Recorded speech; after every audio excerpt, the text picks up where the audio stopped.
Hello, good evening everybody. Welcome to the Nearest stream. I'm Nearest. Tonight we're going to be playing some Valhalla.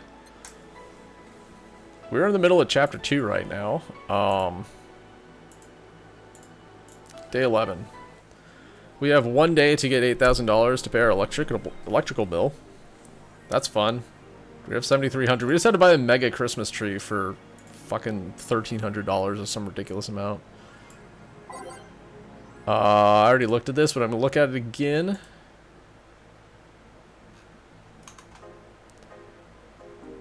Just to make the exclamation mark go away. You guys know how this works. Alright, let's just... I read all this stuff last time, so let's just go to work, I guess. Let's make that green. Get our last $634 dues so we can have electricity. And wear our slut shirt with the lights on. Yeah.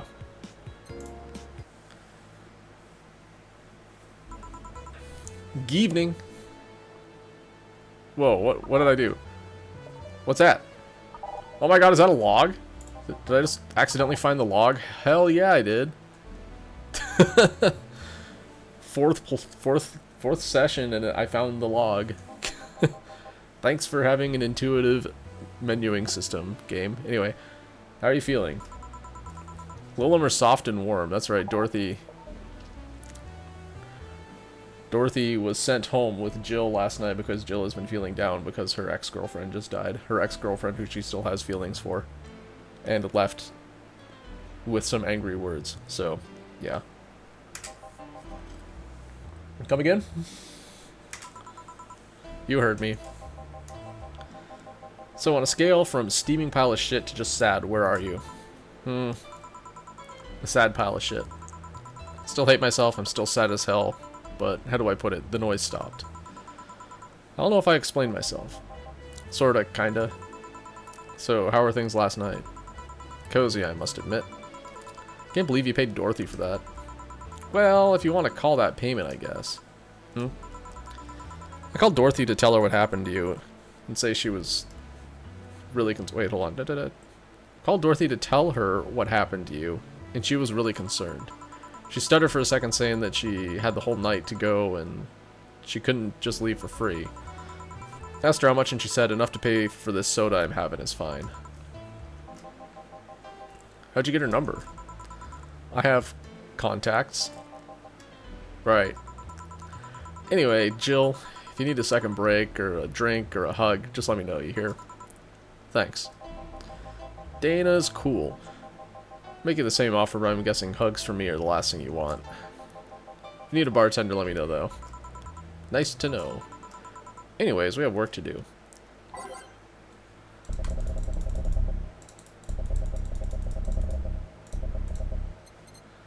Alright.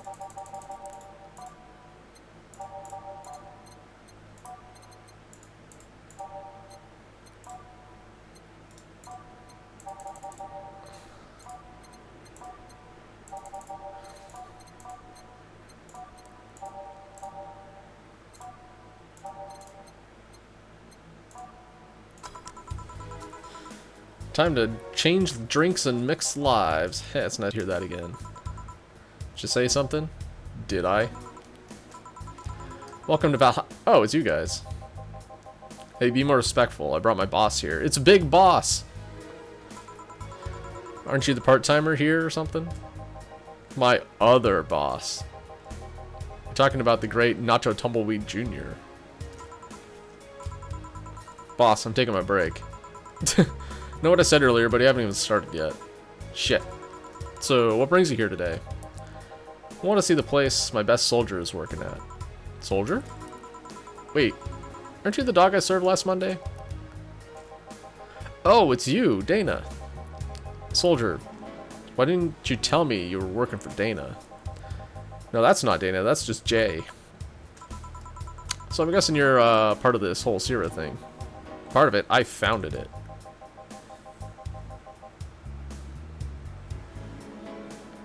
Oh, apparently if you press L, that happens. Oh man, I wonder what other Easter eggs there are in here. I'm gonna start pressing buttons.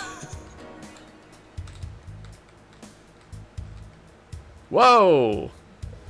O going crazy. P. Semicolon. K.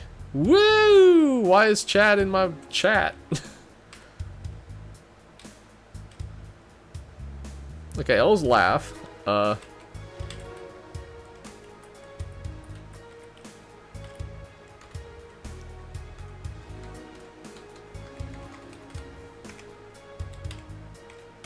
Okay, so it looks like it's...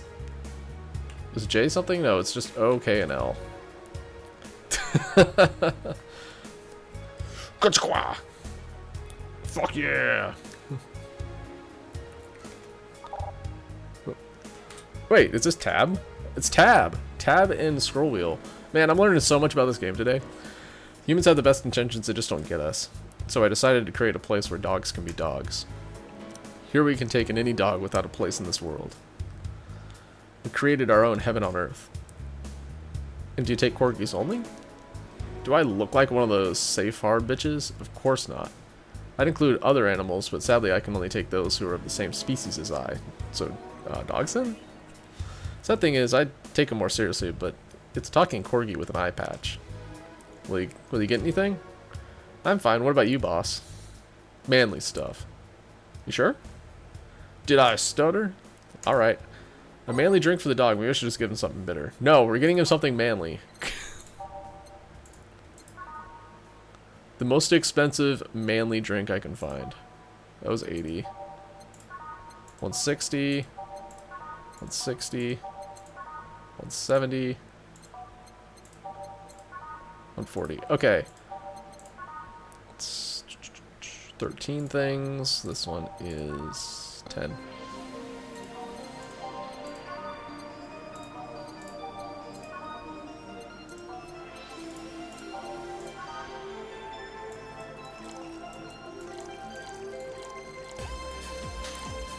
This song kind of loud, no?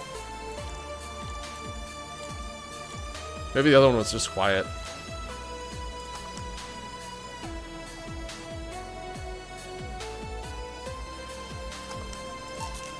Here.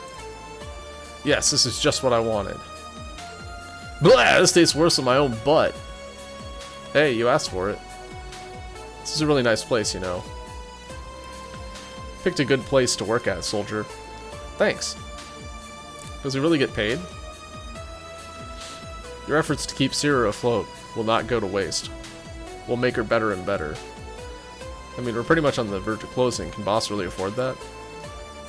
I have more urgent matters at hand, though. Like the fact that we don't have enough balls for everyone. Can't they just share the ones we have? You fool! Every dog has a right to have his own ball. If we can't provide even that, then what's the point of even trying? Wait, don't tell me she just doesn't give a fuck and is spending all of her money like water. I mean, well, with the bar closing and all that. But many have enjoyed the boxes more than they do the balls. That's a good point. What do you think is cheaper, a box of balls or a box of boxes? Those boxes, are there boxes of boxes? Of course there are. How do you think they ship boxes? That's a good point. Tied together? Tied together? Don't be silly. Unless she's paying him straight from her pocket. Boss is that kind of woman. This world is filled with all sorts of recursive madness, you know. Doctors consult doctors, boxes and boxes, bottles come in bottles. Ooh, as expected from you, boss. Wait, that theory only works assuming she's actually paying him with money. For all I know, she might be paying him with steaks. So tomorrow, you're gonna check for people selling boxes, you hear? Sir, yes sir. Except that to boss, a good steak is more valuable than money. Wait, what if they come with foil? Rustin Strauss had to be taken to the vet because he ate the foil a piece of cheese came in.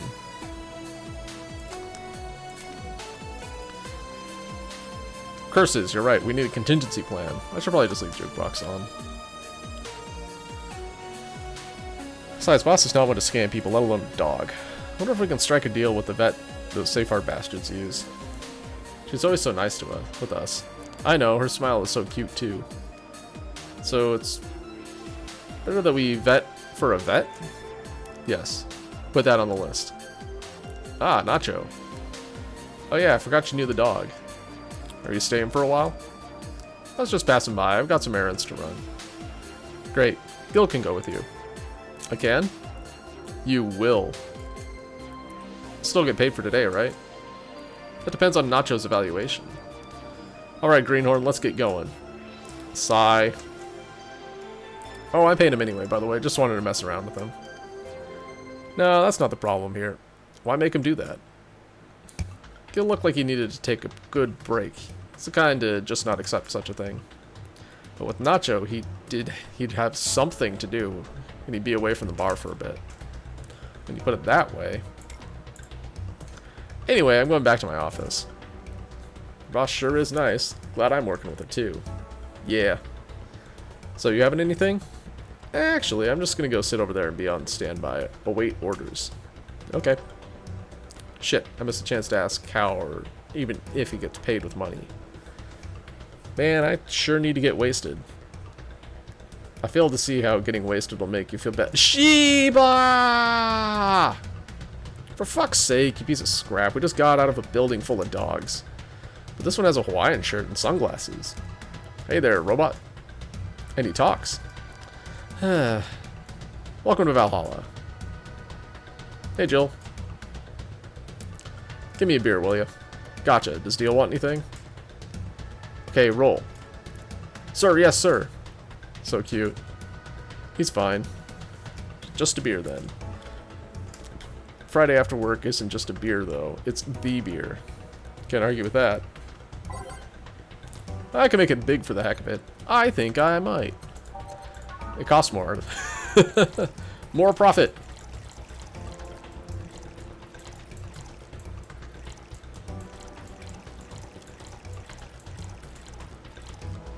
So we got 2, 4, 2. Aha. That's where the missing ingredients were. And 8. Okay. Let's mix this bitch up. Boom. Have a big beer. Here, let's make it a special. Yeah. Cheers. Hey, Jill, do you like beer? The amount of beer cans in my apartment is becoming a problem, actually. That doesn't mean you like it. That just means you have a problem. I had this friend back in high school who made some pretty nice crafts with them.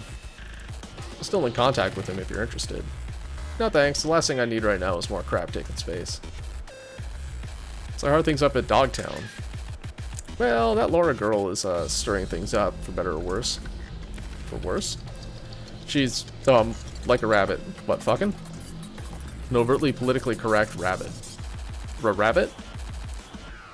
Never had a pet rabbit? They're a nervous mess and they get startled over the littlest of things and, not fucking. Skittish. This girl is on the constant lookout, scared of saying something that might irk someone. Doesn't have to be the person she's speaking with, even. It's no problem in the company, but the other day, we went out together and holy shit. Poor girl can't speak properly. She pauses every sentence to make sure she doesn't say something offensive. She's a nice girl, and it's sweet that she tries so hard not to offend anyone. But seriously, she tries too hard. You don't help either. Hmm? You randomly yelled, "What did you say?" whenever she's within earshot distance.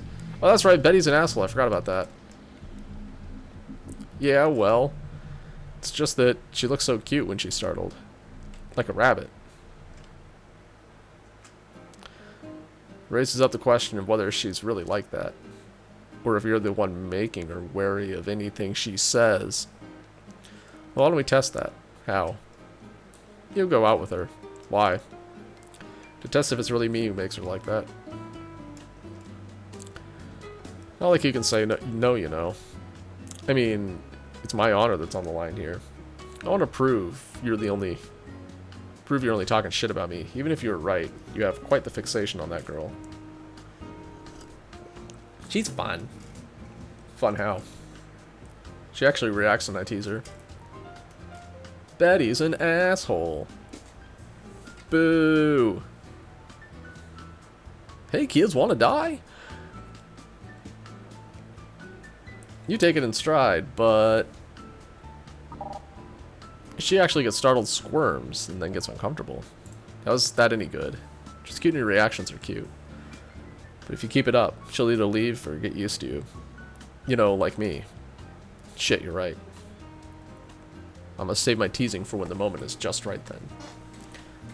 No, that's not the problem. It is for me. What are you doing here? What about the dog? Said he had to go out. By the way, he said his name was... Say, this Laura girl. Do you guys get along? I wouldn't know. We get along as coworkers at the very least. What kind of girl is she aside from the whole politically correct rabbit thing? Slow. She's the kind that does things so carefully that she does them really, really slowly. Really, really slowly. Can't deny that when she actually finishes stuff, she does a great job, but it's unnerving. She doesn't actually have to be with us in the building, though. She's more like a freelancer. Why is she there, then? Because she likes dogs. That's why I insist that you two would make a fine couple. That's a really superficial statement. It's like saying you'd be fine with someone because you're both women. Okay, bad example. May I say something? By all means. If that Laurel girl is really as bland as you claim her to be, wouldn't you be better off with a more assertive person? A more assertive partner? Yo, piece of scrap, she's totally calling you a pussy. She's right, though. Sharing interests and being compatible are totally different things. But then, you'd be underestimating the power of love. Whether you want to admit it or not, love changes people for the better or worse. Who knows? Maybe you'll become more assertive after spending time with her. Or she'll drive me nuts. I guess that's a possibility too. Hey, yo, you guys gonna order any more drinks? I need to make some profit here. Still, why are you so insistent on me and her getting together? Because she's like a cute rabbit. So someone might try and eat her out there. Wait, what? Eat her out where? I think I might have read that the way that they did not intend it to be read. But you know what? I stand by what I said. It'd be a lot easier to keep her in my sight. So in short, your motherly instincts arose because of Laura. Sigh. Why not see if she likes you? And you already tried to hit on her, didn't you? You make me sound like some skirt chaser. Well, aren't you? She's not into girls. How'd you find out? I asked her directly. Of course you did. She seemed giddy afterward, though. Heard her muttering something about meeting a first lesbian. Oh, ha, ha, ha, ha. It was weird. Okay, enough Laura for a night. That. Refrain from using any "that's what you said last night" jokes, or variations thereof, please. Party pooper. Let's get a drink then. Sounds good. I'll have a Bloom Light, please. Give me a Fringe Weaver. Alright. Bloom Light and a Fringe Weaver. Alright. Do them in order that they came in.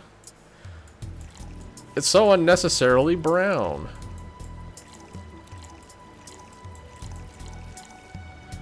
On the rocks and mixed.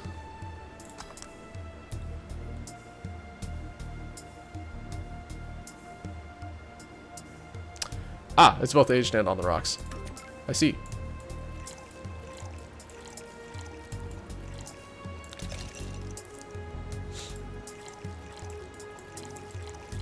Let's try that again.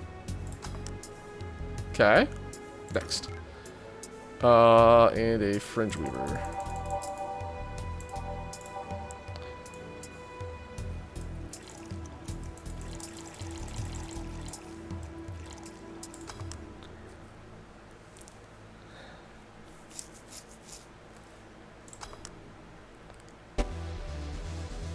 Oh, it's mixed, not blended. Shit.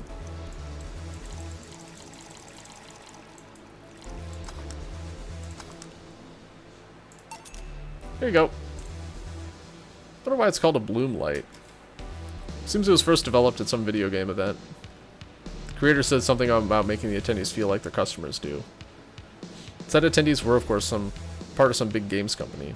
Seems the company always used too much bloom lighting, so the bartender there literally made him drink all the bloom. So it's not called that because it glows in the dark. Not this one, no. Come to think of it, did you ever change because of a relationship, Jill? No comment! In more ways than one, I guess. Would you say for the better or for the worse? Guess for the better. I'm too thick-headed to develop any new bad habits. Although, thanks to my first boyfriend, I did pick up a very annoying habit of correcting people's grammar on the fly. Oh, she's bi, okay. Pretty annoying when I think back on it. So you're one of those kinds of people. As for me, sometimes I think I became more, what's the word? Cynical, jaded, bitter, tired of the crap in this world and everything it throws on a daily basis. Hey. I'm just quoting you. Curse you and your recording function? Sigh, yeah. I think I became all that because of this one girlfriend I had in college. She got me into a whole activism thing in the first place. How was that bad? We'd all go and protest, we'd start all kinds of movements to see things changed. I really got into the whole thing. But whenever I wanted to get more serious, I'd find myself coming up against a wall. That wall is an analogy for the fact that not everyone was willing to go that far. I found out pretty fast that most of them were in the whole thing because of some shitty fad. Not because they actually believed in whatever movement they were championing. So I moved from group to group only to find people who were in it because of a fad. And when they were not in it because of a passing fad, they were of the dangerous extremist kind. My tolerance for people's shit was greatly diminished after that. So it wasn't so much the person you had a relationship with, but rather the other people. I seriously never thought about it that way. You need to stop putting the blame for what you do on your past relationships. Whatever. Where's the other guy, by the way? He had to escort one of the dogs outside. Figures. Oh yeah, the one that was here asked if you were the nice vet lady that works at the Safe Our Toy Company. I suppose he's interested in talking to you or something. Why didn't he do it then? I don't know. Maybe because you're an asshole? You've been doing a few jobs on the side, haven't you? Pay from the dogs isn't enough to keep up with the mounting debts. I don't know how you do it. It's hard to believe dogs pay you at all. But this is coming from someone working at a place that pays a dog for doing fuck all. At least I think we're paying him. I'm not completely certain we do. Will you get anything else? Well, we're fine, but we have to get up early tomorrow, and by we I really mean her. She got invited to a picnic, and I won't stand to hear another had to go to a picnic with a hangover story. Fine. Let's go then. See you, Jill. Bye. Please come again. Man, you're such a party pooper. You'll be the party pooper tomorrow if you keep drinking. Boss, I'll take my break. Call me if someone comes. I kind of wish I hadn't found the laugh track button.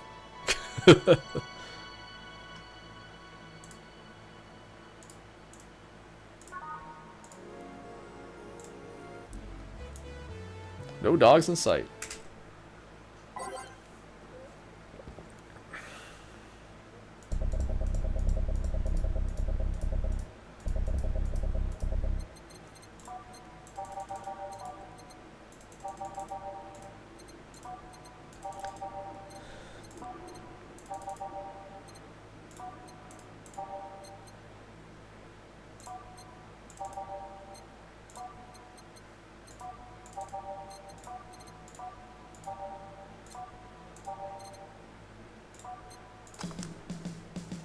Okay, then back to work. Welcome to Oh, hey there, Alma. I feel like these two need to have some girl talk, so this is good that she's here. Although it seems like she's in a bad mood, so maybe we don't need to have girl talk.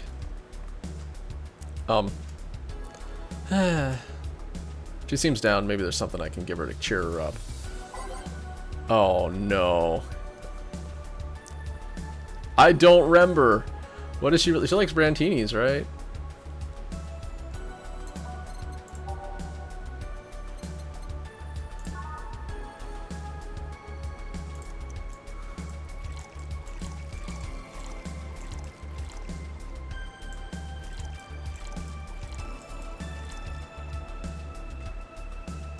I'm gonna her a big one.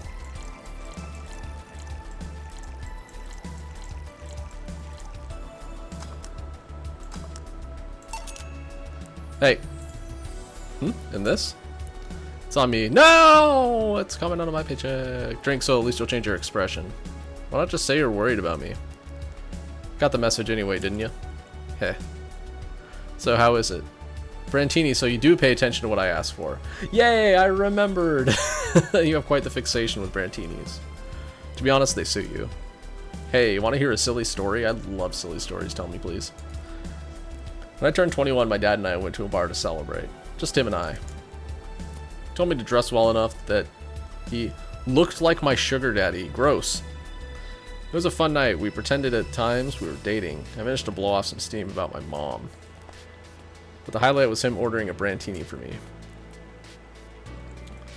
I had plenty of drinks and gotten wasted many times since I was 15, but that drink was different. It wasn't about getting drunk. The drink itself was the pleasure.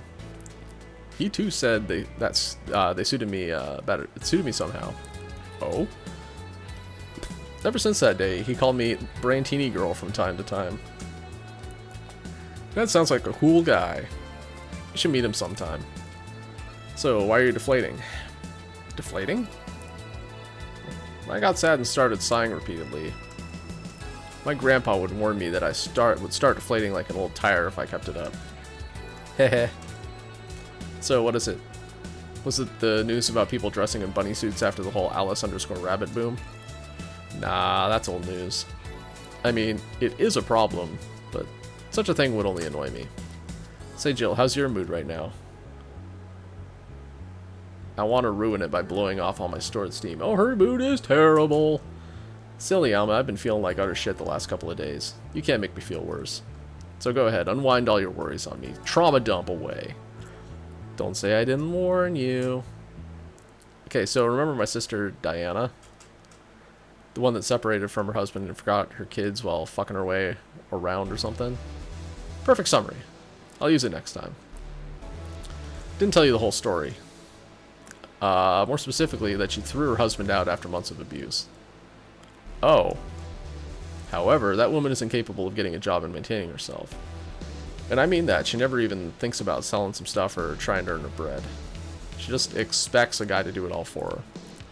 I have no idea why she turned out like that. Both my mom and dad were hard workers.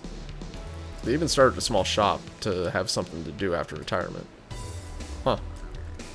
So, what does this fully capable woman do a couple of weeks later? Why bring her abusive husband back, of course. What? Yeah, and the guy spent a couple of days with her before leaving her again. He had a nice couple of hot, steamy nights and then left. Well... Huh? You reacted like my little brother and sister after hearing that. The story doesn't end there. Oh no! So she's broke and can't even get enough for a bus. Even though she'd probably be glad to sell her ass just to get money.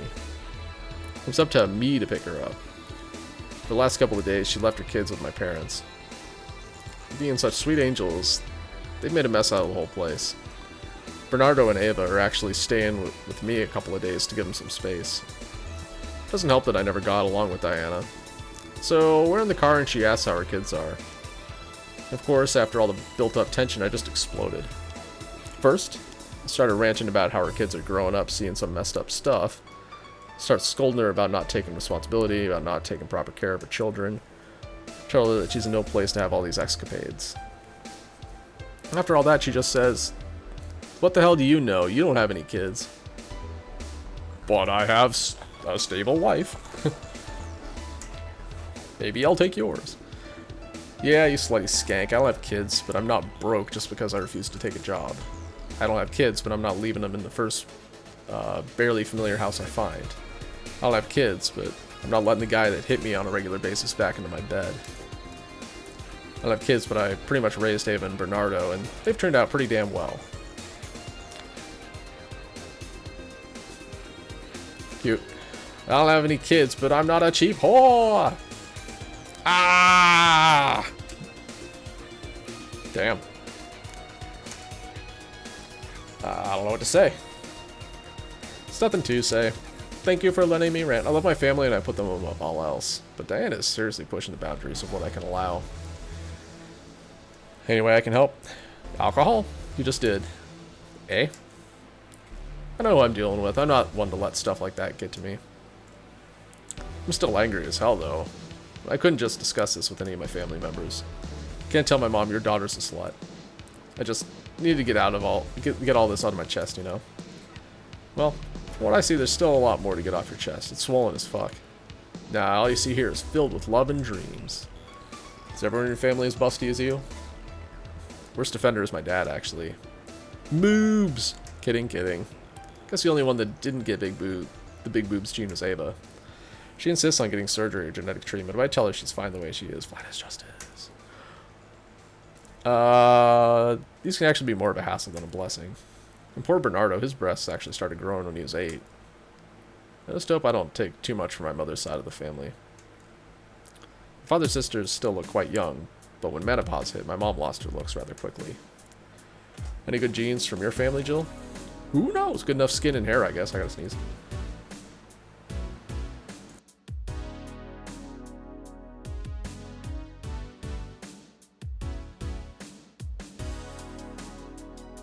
Okay. This thing about shrimp allergy, but so far I haven't had problems with that. Oh, I see. Hey, you know what worries me most about the whole Diana situation? How your nephews are turning out? She leaves them with my mom. They'll turn out better than her, somehow. Actually, what worries me is, what if I end up like that too? How so? If I find a good man and I settle down, what if he turns out shitty? What if I have a sudden burst where I want to live my life and end up like that? Well, the fact that you're asking this question probably means that you're better off than Diana is, Alma. It seems like she's self-aware enough that she wouldn't put herself in that situation quite as easily. What if I have kids and I end up neglecting them because of all that? If you ask me, the fact that you're even worried about is indication enough that you'll be fine. See, Jill gets it. We're on the same page, me and Jill. You think? I'm pretty sure. Said before that she pretty much married the guy after a couple months, right? Yeah. No offense, but those are the kind of people who wouldn't even think about all that. Besides, if any guy ends up marrying you, it's because he passed your irrational standards even. Hey, am I lying? No, but there are things best kept unspoken. I wonder if I'll ever find a good guy. You will. You'll know when the time comes. I sure hope so. For now, the time has come to get another drink. Yes, please. Spend all your money. What can I get you? Give me something with ice, but alcoholic, please. Alright. Okay, we're gonna get her the most expensive drink with ice and alcohol. Because ultra-liberalism is winning with me in this game. Rocks, alcohol, 250. Nope. Nope. Rocks, alcohol, 230. Nope. Nope. Nope. 280. Okay, so Cobalt Velvet's winning so far. I think it's probably going to wind up being the Piano Man or something. Nope, nope. Nope. Nope. Nope. Nope. On the rocks. Nope. The rocks and blended. Nope. Piano Man on the rocks and mixed. Aged and mixed. Sing me a song, the Piano Man. Piano Man just wins all the time because it's like the most expensive drink in the menu.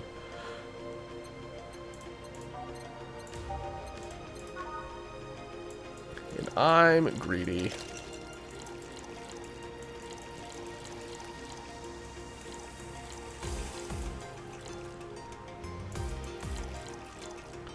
Two, 3, 5, 5, 3, ice. Here you go. Thanks. I needed to cool down a bit. That's why I'm here. So, you said you felt shitty the last couple of days. Why? Don't think too much about it. Oh, come on, you heard my problems. I want to help you too. Friends. Don't worry too much. Oh, we have an Alice Rabbit story on. She doesn't like Alice Rabbit. Let's turn the television so she gets less upset. Right, I almost forgot to tell you something. What is it? My boss is throwing a mega Christmas party this Sunday. You want to come? Sure. Something tells me this mega Christmas is going to be a mess at my parents' home, so I'd rather avoid it. Are you guys getting chicken? I can get one. To be honest, I wouldn't know. You can bring it if you want. It won't go to waste. Gotcha. Say, Jill, what's your favorite part of the chicken? Favorite part? I guess the legs. I like legs the most. Really, I like breast better. She would. Breast is a bit too simple, don't you think? Legs have better texture, but the breasts, they're leaner. You can marinate them with anything. They taste good. You can put them on a sandwich. It's easier to eat. Maybe, but simple is usually better. Breast is easier to enjoy than legs and a lot less messy. You silly girls. Boss? She's like, wings! Yup. You're there talking about breasts and legs, and everyone knows the best part are the wings. Boss, what's that? Spicy chicken wings. Where'd you get spicy chicken wings? From a spicy chicken. You know, spicy chicken, the shop 2 blocks from here. Sorry, let me rephrase that. Why are you carrying a bucket of spicy chicken wings? Why aren't you carrying a bucket of spicy chicken wings? Well, because... Eh?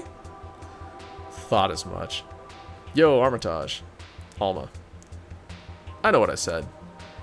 Will the chicken you're talking about be cooked already? Might need to heat it up. But it'd be cooked otherwise. Great. Rotisserie chicken from Costco. Yeah! I expect you here Sunday at 8 p.m. Thanks. Anyway, I'll be back to my office. But you left the bucket. Want some chicken wings? Don't mind if I do. Oh, mild spice. Nice. Weird. Maybe she got a mixed up order and that's why she left them here. She usually orders stronger stuff. Found buckets that make my throat itch just from being near them. Oh. Say, Jill, what kind of guys do you like? That's a sudden question. I'm not too picky with guys, to be honest. I want to be decent enough. Not jealous, not aggressive, responsible enough to keep a job. That's no good. Do you like the buff? What about tall? No tattoos or piercings, I guess. Never liked either. What about you? I like them well dressed. If they go out in iron shirts and well-coordinated clothes, they're sure to catch my eye. Some muscle's always fine too, but sharply dressed males catch my attention faster. And yet you're still single. That's how I like my men. My potential husband, on the other hand, is another matter completely. Gotta have that dad bod. I see. So can you give me a drink here? The spicy wings turned out to be spicy. What do I get you? Anything, as long as it helps me with the spiciness in my mouth. Okay. Alright, is there anything that says helps with spiciness?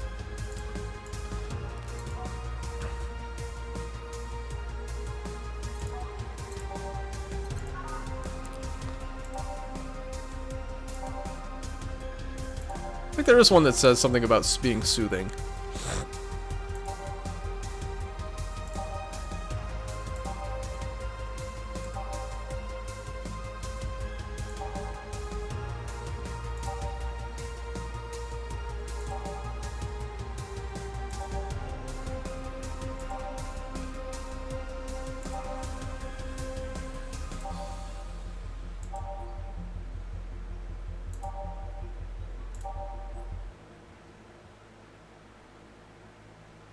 Not that.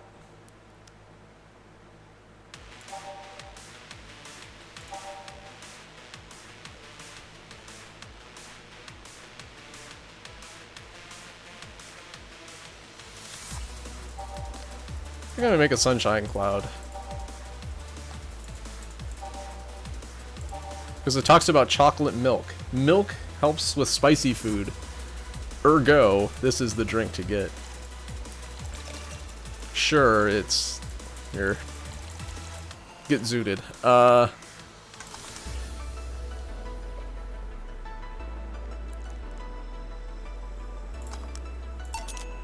There you go.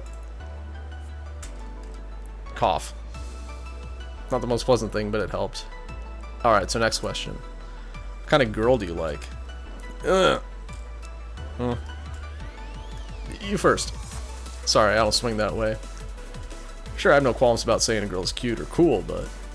Nope. I prefer men in my bed. Now you. Shit, just calm down. I guess I like girls with light-colored hair. Light-colored hair. Oh god, she's gonna describe Alma. Yeah, you know, like redheads and such. What about white? Do you like your boss? You were just setting me up for that comment, weren't you? Sorry, it's just that she got here with a bucket of wings. Your eyes pretty much started sparkling. To be fair, she has a poster of Dana in her house, and Dana is also on her phone's unlock screen. So yeah, she likes Dana. Her whole behavior transformed. She became giddy and cheerful all of a sudden. Hey, I can't blame you. She's pretty nice. Dana is pretty cool. I just felt like teasing you. So, light-colored hair. What about blondes? Do you like me? Yeah, I guess. Let's say I'm into girls too, and I start hitting on you. Would you go along with it? Nice body, pretty face, and a good apartment would never let you go. Heh. Okay then, enough tangents. Why don't you tell me why you're feeling shitty these last days? My girlfriend died? What? Oh, that. Told you not to think too much about it. And I told you I want to know. Come on, Jill. You've heard my problems so many times. Now I want to help you. Come on, come here. Eh? Told you to sit here. Come on. Eh, what? Time for the bosom. Oh my god, it's Jill. It's like looking in a mirror. What are you? Alright then, now I'm the bartender and you're the client. You're not allowed back there. Harley, the bartending station only works with me. I see. What? Okay then. I move this here, click here, and now it works for you. For me and that dog in the Hawaiian shirt. Why with him too? He's a dog in a fucking Hawaiian shirt. Right. How'd you even manage to... Oh yeah, hacker, right. Now we've changed roles. Been feeling shitty, mind telling me why? It's a long story, I don't even know where to start. Start from the beginning. Okay then, it's something that goes back to my college years. Whoa, that's taken it way back. Back in compulsory education, I never made much of an effort, but I managed to get high grades. Mood. Even in PE, I managed to do well enough that I always got perfect grades. Never mind. And then, of course, when I got to college, shit started getting hard. I had this perfectionist streak that wouldn't let me fail anything. Burning my eyelashes studying, I eventually managed to keep up good grades. After about half of the career, I met a student teacher. Her name was Lenore. She helped me a lot with my studies. She even got me into stuff that gave me more credits. Oh, hey, this has a power dynamic. Ooh, spicy. I really liked her, and after some time, I found out she liked me too. Oh ho ho. Oh, she's an Ojo-sama. Of course she is. Why wouldn't she be? When we started going out, I met all her family, and you want a drink? What? A drink. Around this time, there's usually a pause that makes you offer a drink to the client. There was no such pause. Please, I want to test this whole bartending interface. Sugar rush then. You can't mess that up. Right. She asked for a sugar rush. How'd I get this thing to work again?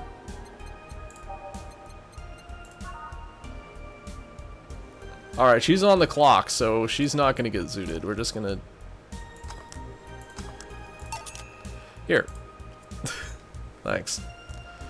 How is it? Like I said, you can't mess up a sugar rush. I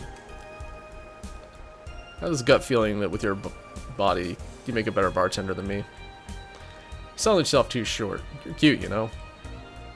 People don't go to bars for cuteness, though. You've obviously never been to a cat bar, then. Besides, my moves can be a hassle when trying to move around this kind of stuff. So keep telling the story. Well, as career went on and on, it got harder and harder. Last year and a half, it became nothing but study session after study session, investigations, my thesis. When the graduation ceremony came, I had to make a speech, and suddenly while reading said speech, I almost had a panic attack. Fear of public speaking? I realized I lost about a year and a half of my life. I tried to remember if I did anything fun at all, but all I could remember was studying and investigating new topics. Didn't even enjoy doing all that, so I was just standing there, and the satisfaction of graduating was minimal. I realized I'd only gone through the motions day after day from high school to graduating. I felt like whole years of my life had slipped through my fingers. Am I having an existential crisis right now? Kind of. Never stopped to think if I enjoyed what I was doing. In fact, I never stopped. But at that point, I stopped and realized I needed a breather or something.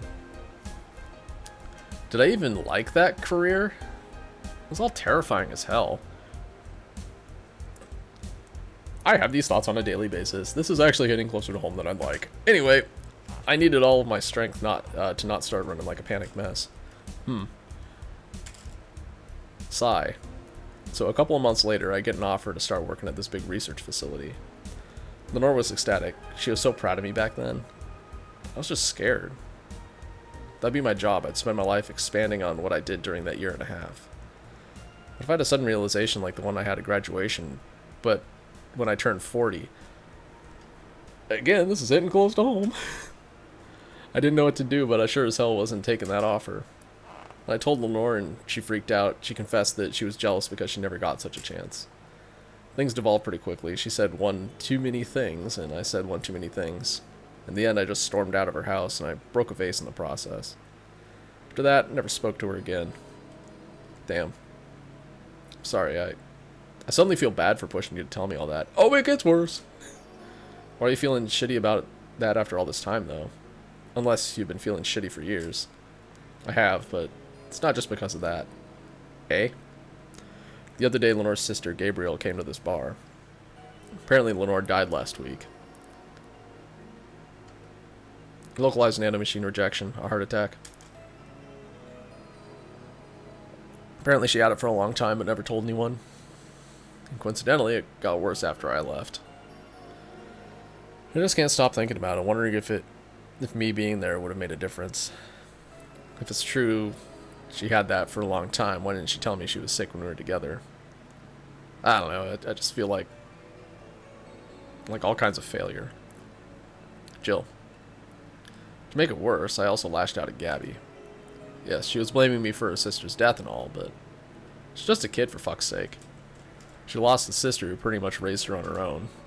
And to top it all off, I suddenly can't remember what stopped me from apologizing. Pride, fear, stupid effort to leave the most awesome person I loved as a thing of the past. Who cares? I lost my chance to apologize to her forever. Truly forever. Such a piece of shit. Selfish piece of shit. I honestly don't know what to say. I didn't expect the story to be this. Yo, boob tender. Yes? Can you get me a big beer here? Coming right up. Big beer. Big beer. What makes a beer big in this thing? Don't worry. You're channeling your inner bartender. Your inner bartender's got this shit.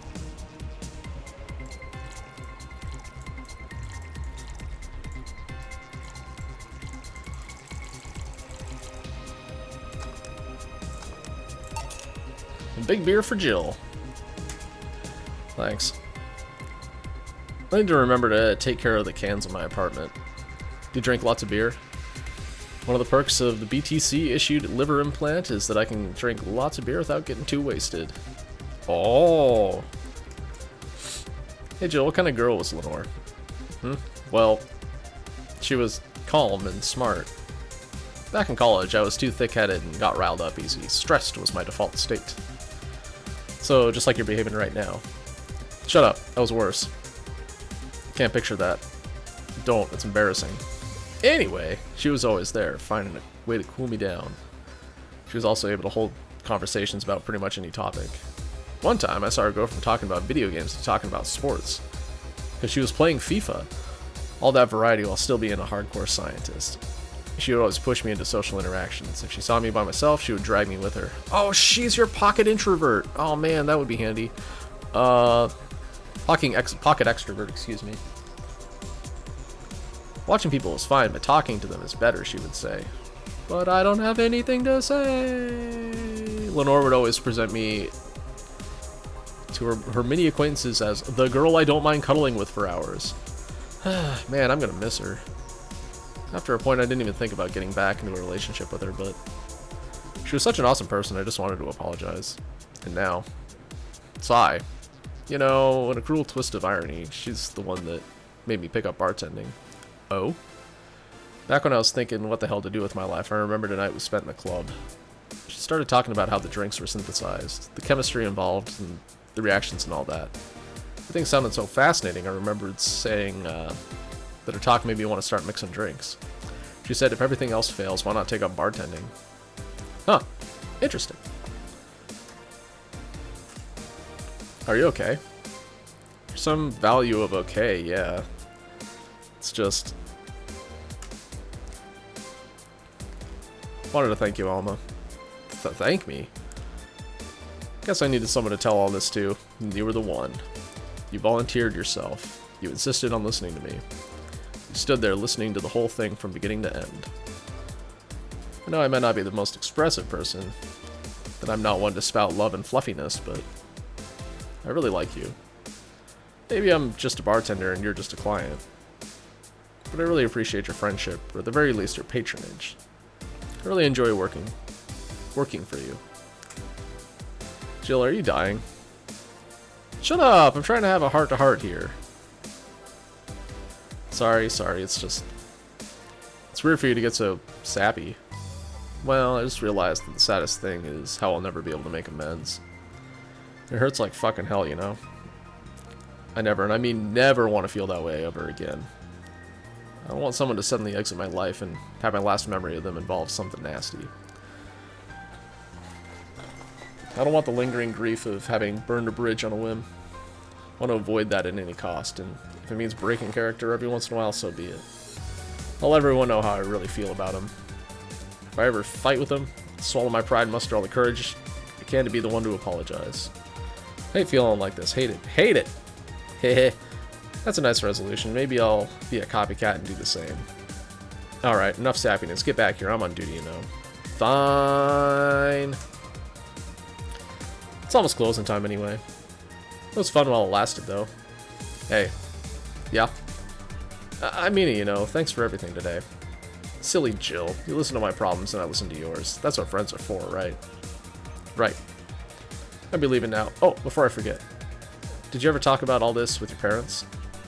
They know the basics, but I haven't told them about Lenore's death yet. Why don't you do that sometime? I don't know. I don't want to bother them with my problems. Don't be silly. They're your parents. They live to share your problems. You should try having a talk like this with them sometime. They'll appreciate it. Anyway, I'm out. See you Sunday. Take care. That Alma girl sure is nice. Ah, boss, did you hear all that? Not all of it, but a good chunk at the very least. Your expression changed a lot already. It did? You look happier. That's always good. Anyway, let's call it a day. I expect an even brighter Jill tomorrow. Right. Oh yeah, boss, about those chicken wings? Fucking idiots with the spicy chicken. Sorry, Dana, we don't have enough spices for your order until tomorrow, they said. Is that how they treat their regulars? Mumble. Call the manager. Mumble. Boss? I had a mistake! What?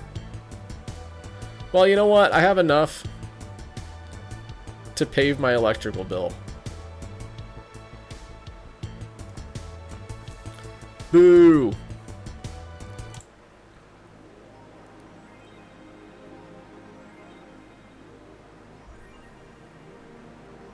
Okay, cool. Again, Dana's on her phone. Dana's on her wall. Bill paid. Didn't you have a boyfriend named Bill?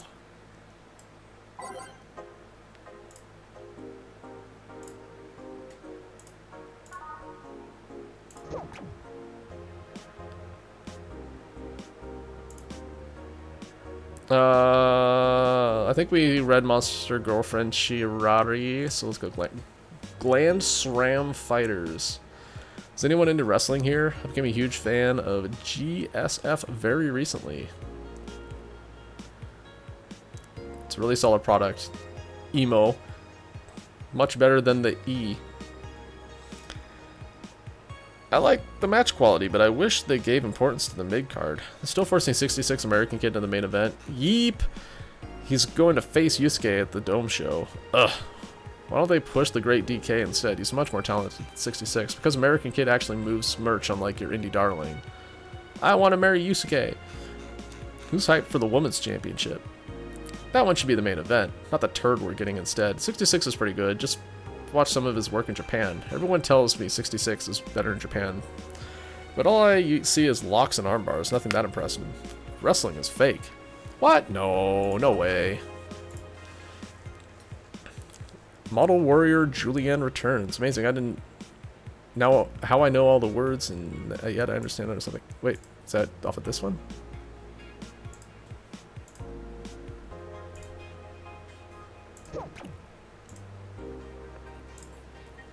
Is that a tear in your eye? No. Model Warrior Julianne returns this February. The classic magical girl show Model Warrior Julianne is coming back to public television this February, for almost 2 decades of absence. Even though the show has been on every on-demand service for a while now, most of Glitch City's citizens need to think twice before subscribing to any non-essential service, especially the lower classes who have a limited number of internet purchases per year. Show's return is certainly welcome. Today's parents will finally be able to share a piece of their childhood with kids without risking dinner or breakfast. Nano Machine Rejection has taken 80 lives this year. I wonder if she's among those 80. Must be. I mean, if her life was taken and it was this year from Nano Machine Rejection. Checks all those boxes. The Health Observatory just released their annual report on Nano Machine Rejection cases. The total number of reported cases has risen to 80 and increased from the 65 cases reported last year. Nano machine pollution was particularly strong this year due to the recent protests, wrote the observatory. Protests caused police force to release new varieties of nanomachines. Their function is still unclear, but according to our sources, they're intended for crowd control purposes. Nice. It's unlikely we'll find a cure in the near future. We can only hope cases like these will become rare in the following years. Oh, too far. Update. Spooky or made-up story. Willem receiving mysterious messages. It's like we were able to record and transcribe one of the messages sent from one of the compromised signals. Joe Wren, the anchor from our popular TV newscast, served as our very own test subject for the investigation. White Noise, who are you? Are you really alive? Ha ha ha. You're special to me. You're everything to me. It's time to become one. White Noise intensifies. End of transmission developing.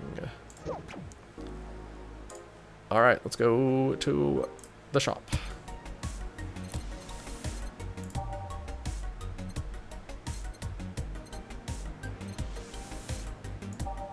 I don't have enough money to buy anything, so I'm not going to buy anything.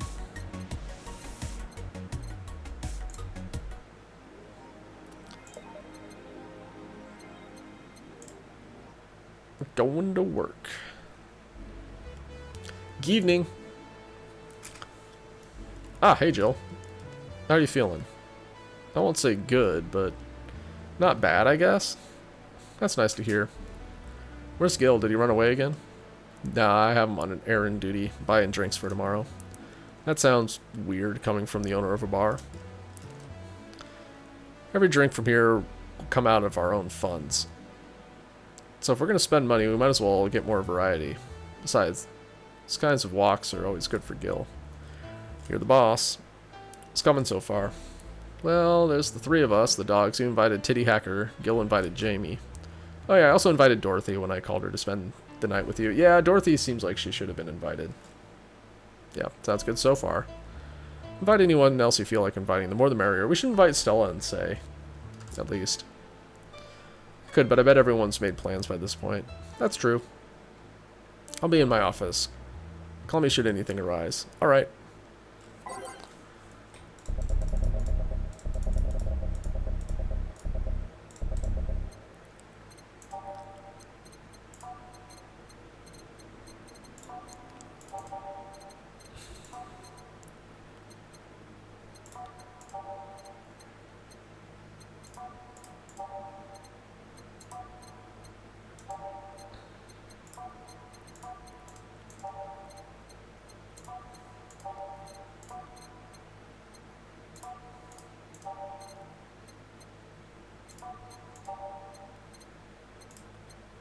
Oh, we're full.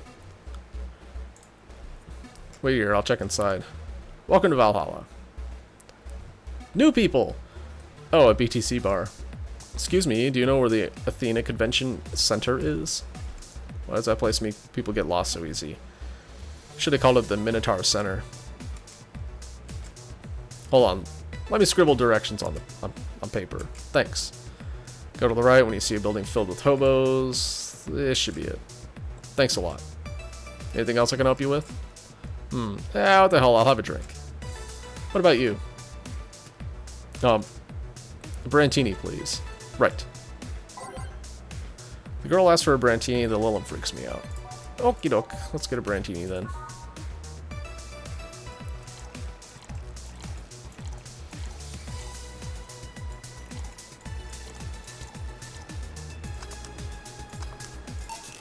Here you are. Thanks. It's an interesting outfit in this gold season, Miss Bella. Oh, whoops. Well, I'm actually cosplaying, so call me Bella for the time being. Your Lilum friend is Essentia. I get it. You're cosplaying too? Sure, let's go with that. Have you heard of a game called Yeek Bartender? That cult classic game that's seen like 3 remastered versions made by 6 different companies this year? That one. We're in a cosplay group dedicated to it. We got lost on the way. Heard you talking to someone outside. Oh yeah, a friend is cosplaying as Alex. I told him to wait outside. Shouldn't he enter? Yeah, I'll be fine. Something amiss? There's a girl behind you. Short hair, black sailor uniform, missing an arm. Wearing jeans under a skirt. Oh, that's just Dana, my boss. No, don't spook the bartender. Spook? Ahem. Anything else? I'll get a fluffy dream and be on my way. And you? I'm fine. Okay, Bella asked for a fluffy dream. Lilum still freaks me out. Alright.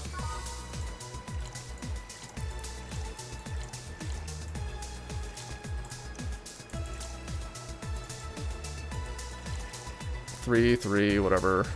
That. Have your fluff dream.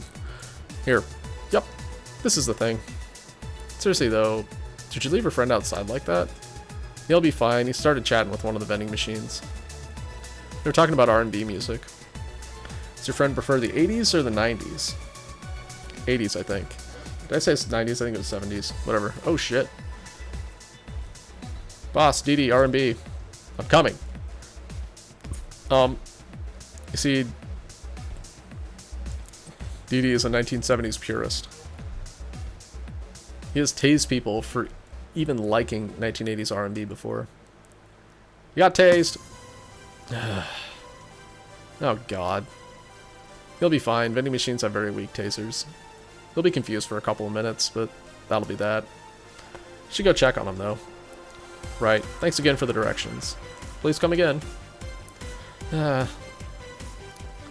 least it wasn't Franco-Belgian comic opinions this time. Black sailor uniform. I hope I'm just overthinking it.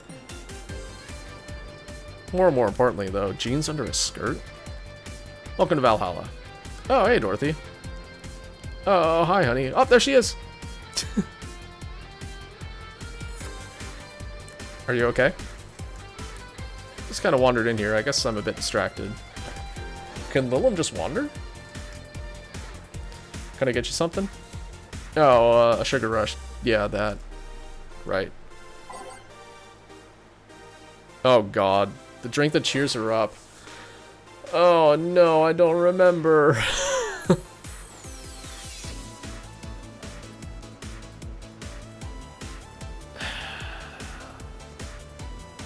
I remember the Brantina with Alma. Oh, no, this game's getting harder. I don't like it. Whatever, I'm getting rid of the sugar rush because I don't remember. Maybe if I see all of them, it'll jog my memory. Yeah, that's it.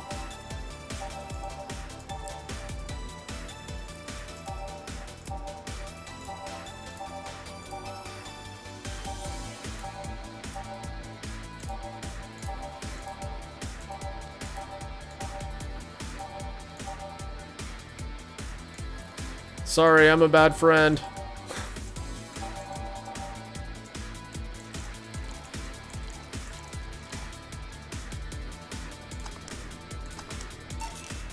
One sugar rush. Thanks. Sitting her down is so weird. So much silence. By the way, thanks for staying with me the other day. Turns out I really needed that.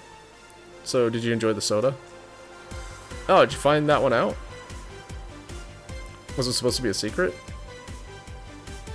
No, but don't go around telling everyone about that. Did it because it was you who needed my help. But Hug Night is usually one of my most expensive services. It is? Hey, I don't know if the client has body odor or something like that. Not to mention it limits the chances of getting any other client that night. Still, did it help? Yeah, it helped me cool down a lot. So from what Dana told me, someone close to you died, right? Yeah. Do you want to know more about it?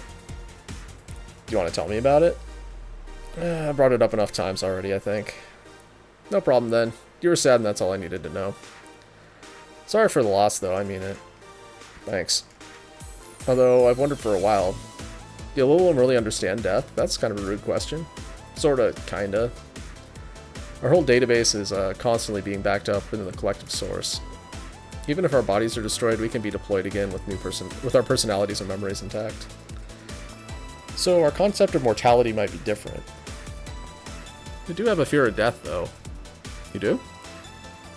Can't even begin to understand the idea of not being redeployed. While we have a built-in warnings, the mere idea of that nothingness is paralyzing. There are a few that don't mind it, but we do fear death and we don't wish it on anyone. In fact, that was the argument for abolishing the whole 3 laws thing. Seem quite knowledgeable about robot history. Seeing what others have done to make sure I can live like I do helps me not take things for granted. Seriously though, those laws are bullshit. Can't harm humans, can't disobey humans unless it's about hurting them. You can protect yourself as long as it doesn't harm humans. I mean, sure, the first AIs were just helpers and tools. How can those laws still apply after they achieve self-awareness? Who in their right mind would abide only by rules inscribed in some old book? Yeah, I know, right? What? No religion, Dorothy. Jeez, come on, follow chat rules. If I remember correctly, those were only the distilled versions of the laws some writer imagined over 100 years ago. They were a reduced version of all of his ideas. However, many authors afterwards took them like they were the very laws of physics or something. Like many other things, people distill and exaggerate what they need and use it to their favor. Wow, you're a nerd. Look who's talking. Let's change the subject a bit, though. Mood's getting gloomy. Your apartment is very comfy, you know. It's a tad small, though. Sorry about that. And your cat is so cute. What's his name again? 4. Why 4? Figured if he ever got lost, at least I wanted to be able to yell 4. It happened once. You'd be surprised how many golf players you run into. And every time you play with him, you can say it's 4-play. He. Yeah. He was also named after someone. Really? Who? The Lilum kid that wanted to transcend. What, a movie character or something? Sure, let's go with that.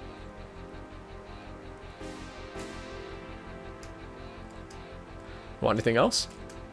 Let's go with the blue fairy. Alright.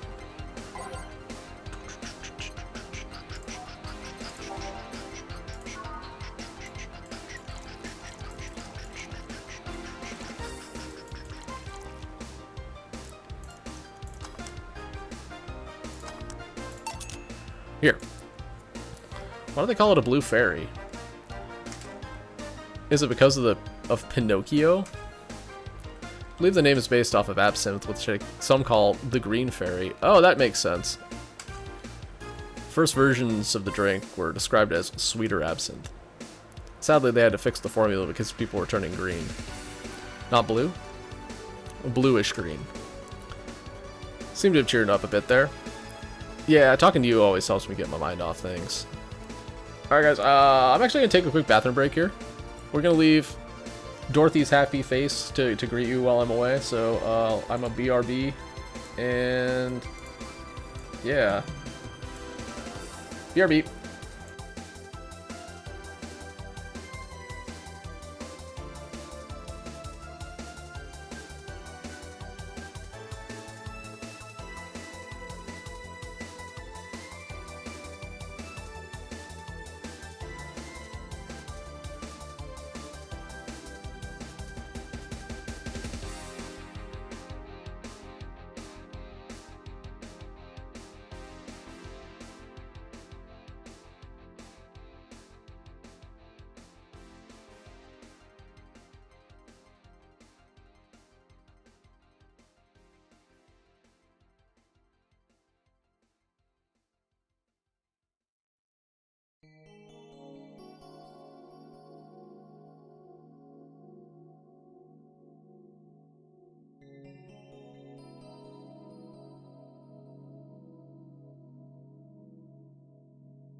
Okay, I'm back.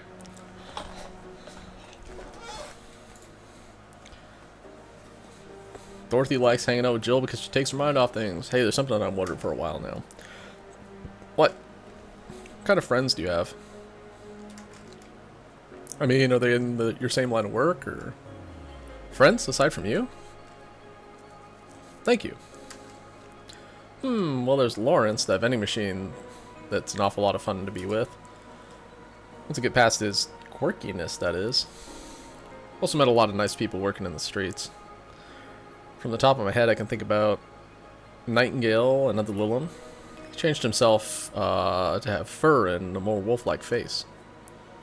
He's also a pretty good pianist. Plays in a jazz band on the weekends.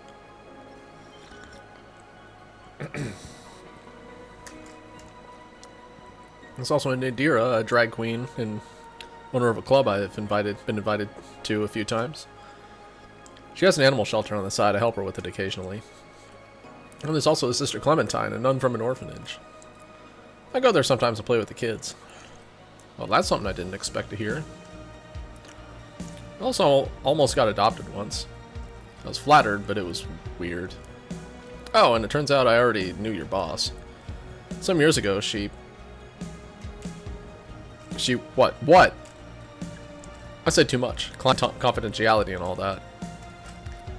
Ahem. Well, enough tangents. Why were you gloomy in the first place? Gloomy?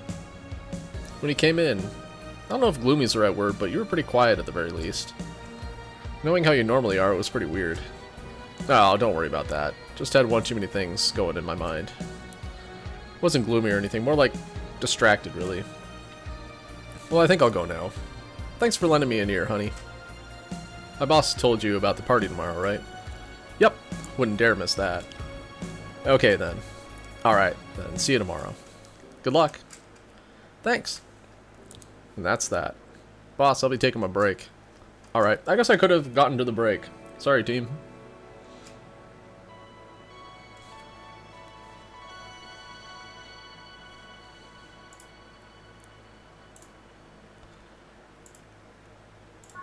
Yeah, sure, whatever.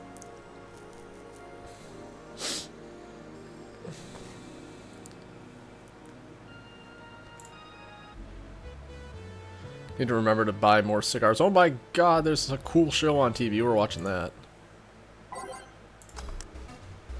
Back, did I miss something? Unless you count the worst PPV main event I've seen all year. Not really, no. Alright. Going out? I'll have a word with Gogo outside. He was so hyped for that match, he must be devastated. Okay. Welcome to Valhalla. Oh, hi, Say. Good evening, Jill. How you doing?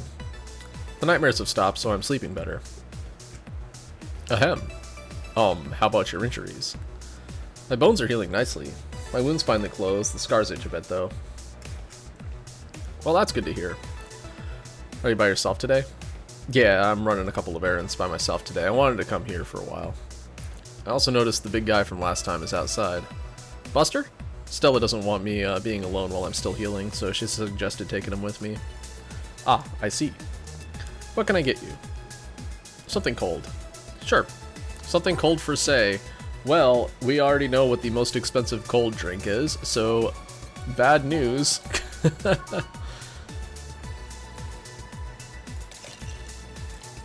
For your pocketbook, that is.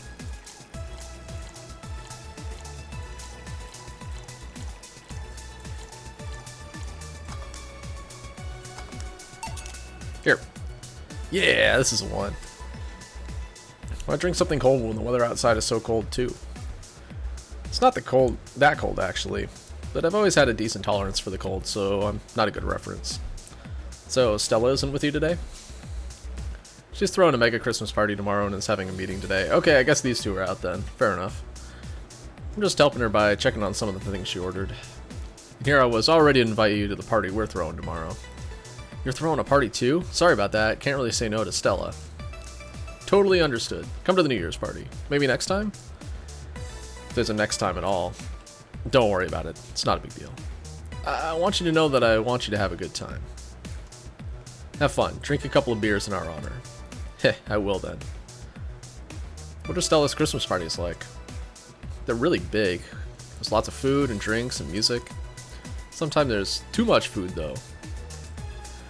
So at the end of the party, she lets the staff take home whatever's left. She also buys toys for all the children of her staff members. Really? She said something about taxes or whatever, but during the whole thing, she just shines. She carries a beaming smile that I don't see any other day of the year. Many of the kids have even started calling her Auntie Ella. Heh. Stella always does her best to put up a tough girl facade, but she's very much in touch with her inner child. Christmas, Easter, Halloween, name a party, and she's most likely celebrates it big. Interesting. You like parties, Jill? I don't mind them. They're a good place to see people. Not one to actively look for parties to attend, though. I just don't mind going to them. Ah, I see. I only go to parties that Stella is attending because otherwise I just stand there without anything to say. That and I'm not one to wear dresses, you know. You're not? I'm a tad too ripped. They don't look cute on me. Man, I should find a picture of Meryl from the end of Metal Gear Solid 4. She's shredded and she looked good in her dress. Don't worry about it, Say. Be like Meryl. Although with all this healing I have to do, I won't be as fit for a while. They're too, breezy too. Feel like I'm wearing nothing. But I bet you look good in a dress, Jill. It's been years since I last wore one, I wouldn't know. Last time I wore one, I remember worrying my arms were too thin or something like that. Isn't she wearing a skirt right now? I guess a skirt's not a dress. Fair enough. I'll have a complex, huh? I mean, even Stella has her own. That's hard to imagine. Oh, but she does have one. She just stresses a lot about her bust size. Really? She's not that small. I think I'm smaller than her, in fact. Actually, it's the opposite. The opposite kind of complex, I mean. She's a bit self-conscious about having a big chest. Really? Let me introduce her to my friend Alma. Again, I've seen bigger chests than hers, to be honest.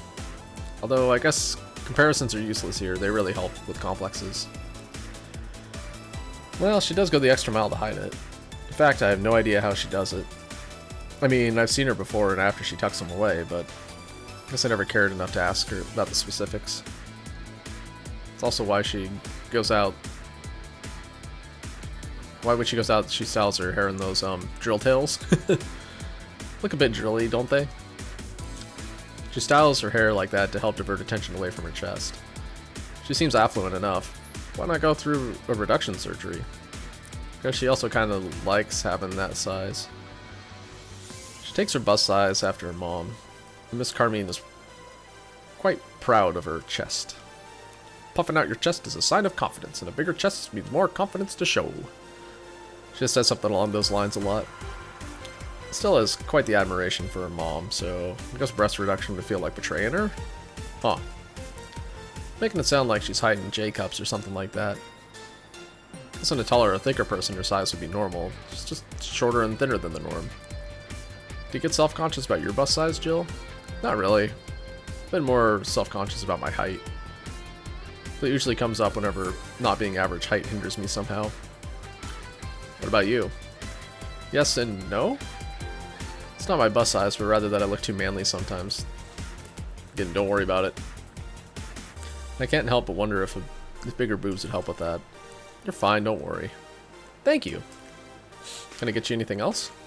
Do you have something non-alcoholic? I do. Give me a sec. Alright. Again, she kept it broad, which means we're going to find the most expensive non-alcoholic drink we have. 200. 170. 140. 170. 80.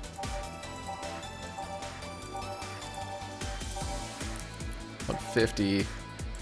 50. 150.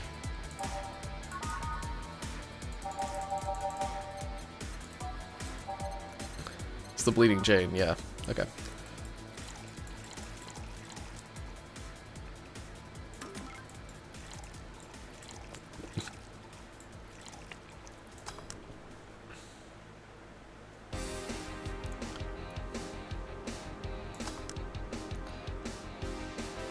Oh, I forgot to put the Flannery Gita in there. Oops.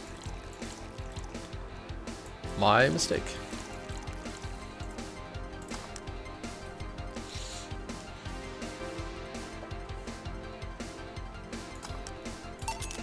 Here.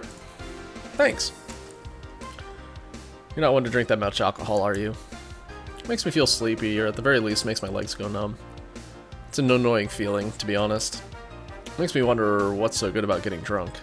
I mean, I'm not above it, but it's not exactly a pleasant feeling. I feel like you're sleepy even when you're not. Legs go numb, everything starts sounding funnier than it really is.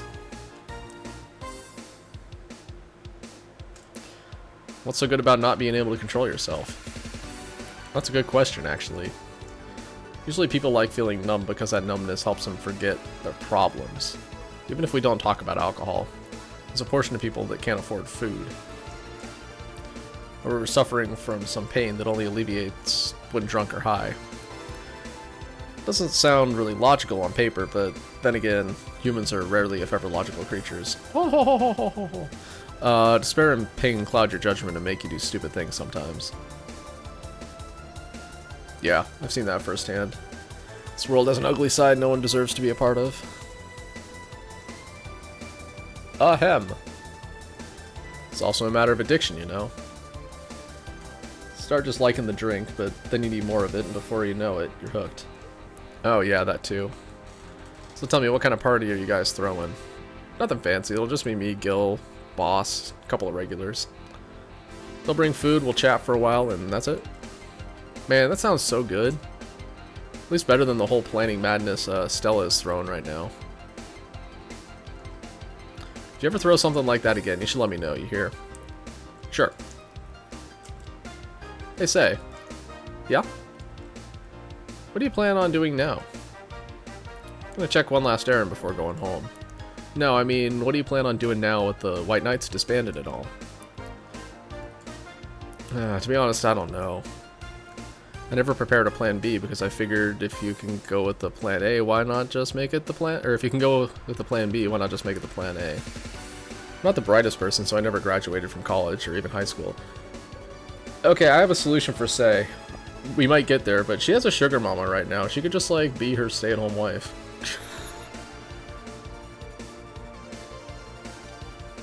I think that works for her. I could go for a position with the police, but it wouldn't be as thrilling. I'm tired of blatant corruption, sick of it. Oh. But I'm alive. I learned something after that hell in Apollo Trust. Life is not something you can just throw away easily. Clawing my way out of that place made me realize just how much I want to be alive. The body count left in the bank was ridiculous, but I'm still here. I don't know what I'll do, but I'm alive. I'll figure it out sooner or later. That's nice to know. Well, I gotta go. Bye, Jill. Good luck with the party. Please come again. Welcome to Valhalla. Oh, hi, Mr. Detective. Ah, hey there, girl. Give me a strong drink, won't you? Alright. Strong drink for Mr. Detective? Perhaps something manly? No, it's gonna be the most expensive strong drink we have. Come on, Jill. We should know this by now. Wait, hold on. It's not in here. Shit. Curses. Alright, bad touch is sour. Okay, we got...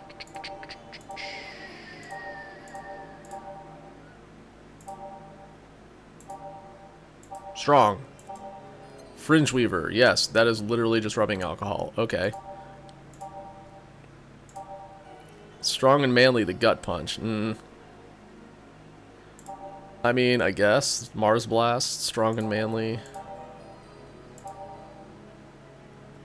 Oh, the Piano Man. Oh, yeah. Yes, we're gonna make him a Piano Man.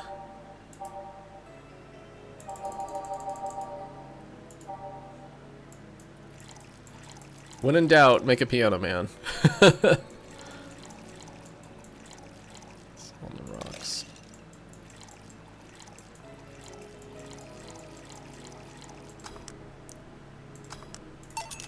Here.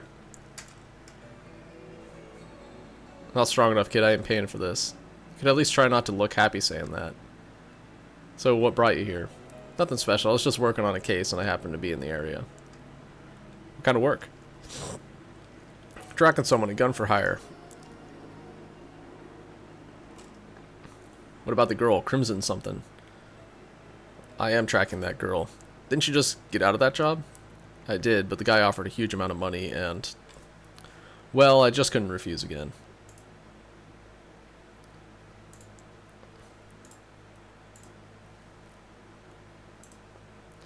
Well, it's your life, not mine. I wonder, though, there has to be more than that to that whole thing than just acting as a middleman to look for some murderer. Say, how safe is this place? We're protected by the BTC property laws. The walls are soundproof. And I really couldn't give less of a shit about selling info to anyone. Okay then, wait, soundproof walls? Why? See those vending machines outside? They're quite talkative, and the bastards... they're quite talkative, the bastards. They'd be annoying without those walls.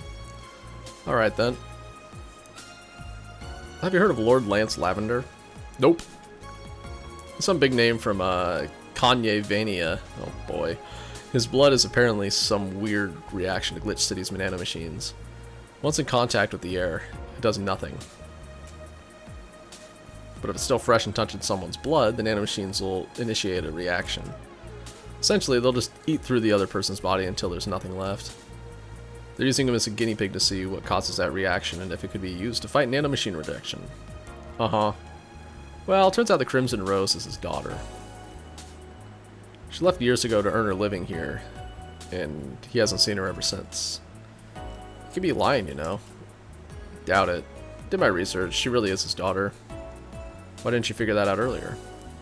I had no clue who was making the contract. Tracking all the messages to the source would have been too costly. Knowing who the sender was made things easier. I see. Can I get you anything else? What about a cobalt velvet? Okay.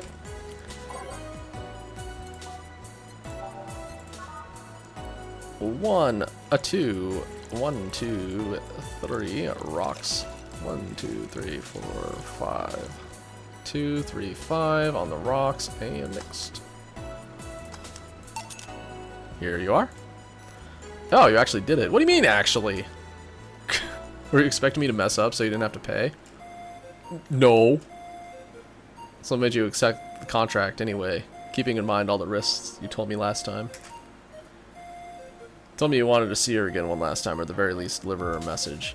I could have been lying. Yes, people lie. You made your point. Even then, I felt like I couldn't say no.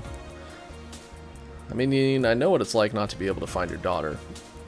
What it's like to be apart from her, not knowing what she's doing, even if she's alright. You do? My daughter, she's about your age. She was a teen, we had a big fight and she ran away from home. At first I just waited for her to show up, but then I started getting worried and went out to find her. Couldn't find any trace of her, nobody'd seen her. Soon I was worried if something might have happened to her. I guess that's how my tracking skills and list of contacts began to grow. I finally found her taking cover in some dumpster unconscious from starvation. So yeah, I just couldn't say no to his request of finding his daughter. But I don't expect you to understand. So how's the search going? I'm very close to finding her. That girl's pretty good at covering her tracks. Compared to her from before the bank incident, though, she seems slower somehow. Either she's let her guard down or something else is happening. What will you do when you find her? I have this letter I'm supposed to deliver to her. I don't know what it says, and I don't want to find out. What if she tries to kill you? Might not look like it, but I can take care of myself, bartender. You don't stay so long in this business without picking up a couple of tricks. Yeah, I guess you're right. Okay, I better get back to work before our trail goes cold. Please come again. Are you done? Yeah. Okay then, I want you here tomorrow at 8 p.m. No working beforehand. The bar will be closed tomorrow. Come dressed in your absolute best. We're having a party after all. Alright. Where's Gil, by the way? He stored all of our things in his home because of how close it is to the stores. So I told him to go home already and bring the stuff tomorrow. I see. Well, see you tomorrow, boss. Hold on, wait a bit and I'll go with you. Oh, sure, thanks. Boo!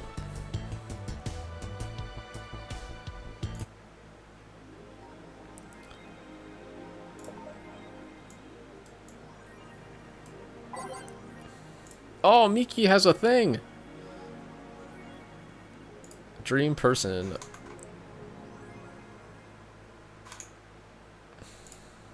Mega Christmas is here. Was it Mega Christmas? Or Mega Christmas? I don't know, don't care. Mega Christmas is here. I'm way too used to Christmas, but the Mega tradition is here in Glitch City. Is mega comfy.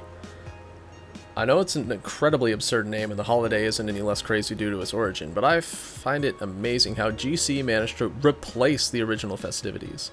Some places celebrate Christmas eating fried chicken, but here they outright changed the holiday. Well, it's not that different considering they have the same dates, but still pretty cool. Whoop! Gotta go. Time to sign some books. Heart, heart. Merry Mega Christmas. Heart, heart.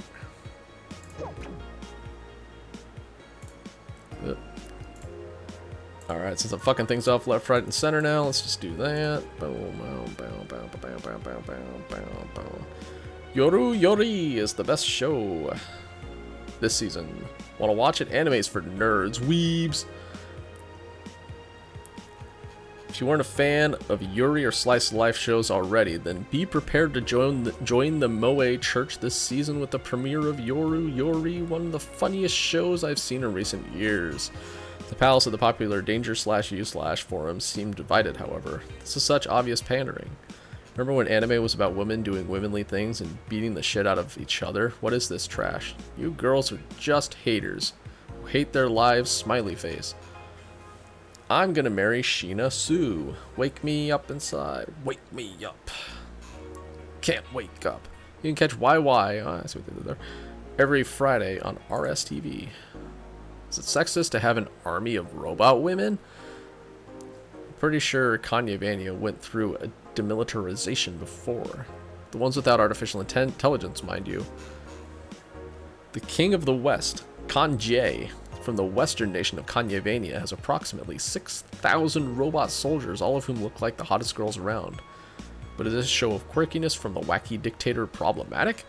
The dictators from Venezuela or whatever just do what they want. They don't give a shit, Mariana Zimmer, 35, told The Augmented Eye during a street interview. They're all pretty hot, though. If I was him, I'd have done the same. Why bother with the real thing when you can just make them from scratch for your every needs? More as we investigate.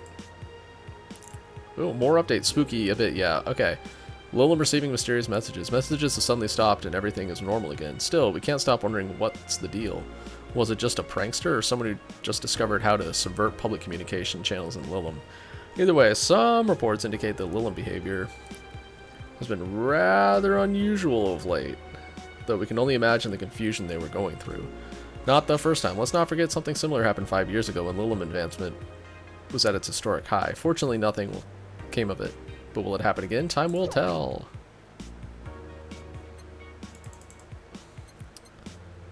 I don't need to buy anything, do I? I'm going to say no, because I don't want to buy anything. We already got ourselves a mega Christmas present. Good evening. Jill, I told you to come in the nicest clothes you have. You came in your uniform. These are the nicest clothes I have with me. Besides, you and Gil are in your uniforms too.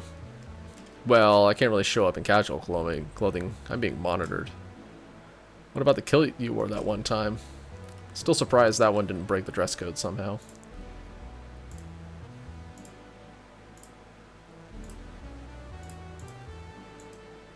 Oh, I'm gonna leave that channel on. Seems important. Cool! That's actually what I was aiming for. Alright. And you, Gil? I don't have that many clothes to begin with. You people depress me. What do you mean, you people? Well, everything's in place back there. Ah, Elma's here. You know, there was a time when people greeted others before saying stuff like that. Come on, Jill, greet her properly. Welcome to Hey! Ah ha ha ha ha ha! Man, if that's not a sign that you need to ease up on the work, I don't know what is. I'm in work, I'm in my work clothes, I'm standing in my work spot. It's just autopilot. Shut up, it's become a reflex. Wait, Elma also came in her usual attire. Why aren't you saying anything to her? Rip sweaters get a free pass. Why? Silly question, never mind. Jamie came earlier too. The dogs went with him to get some ice. Don't we have ice? Trying to take it out of the bartending station is a chore, so better to buy some outside. Huh. What are you doing back there, Alma? Setting up the food warmer. The what?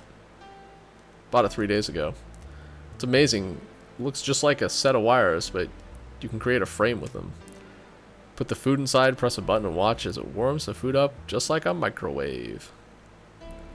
It's an infomercial bauble, though. Really useful, but tricky to handle at the same time. One wrong move and we'll be out of food for the night. Everything will be scorched in a second.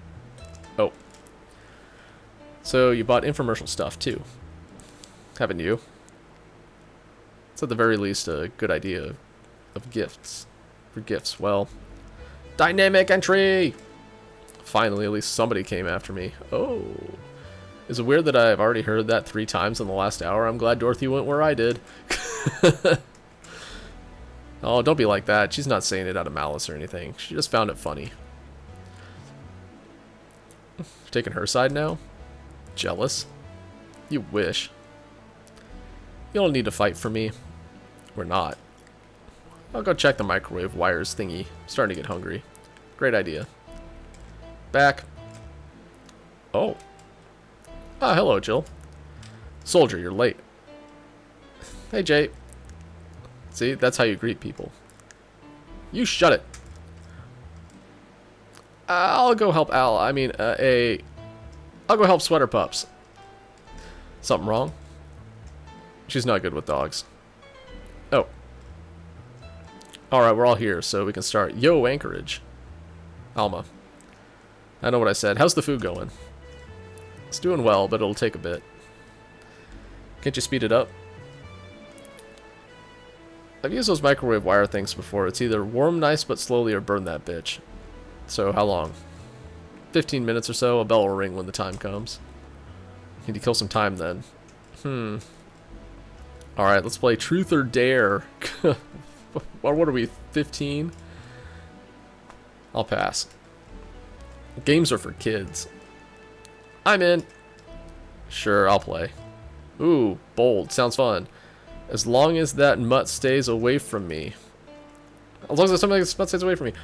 That'll make the time pass faster. You'll play. This party sucks. I don't like this anymore.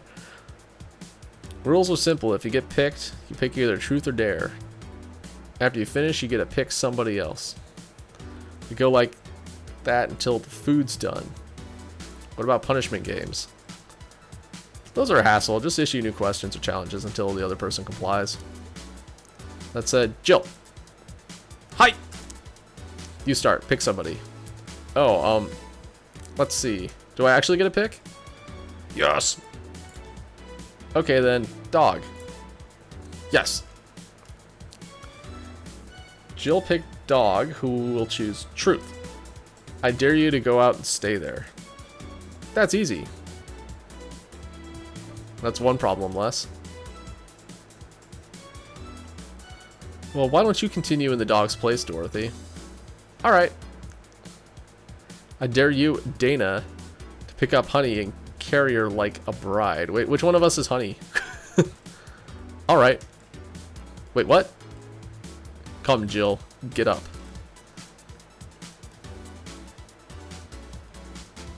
You're welcome. Shut up. Okay then, Jill. Yes? Truth or Dare? Dare?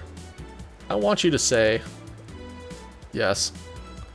How can a clam cram in a clean cream can? A. It's a tongue twister. Say it.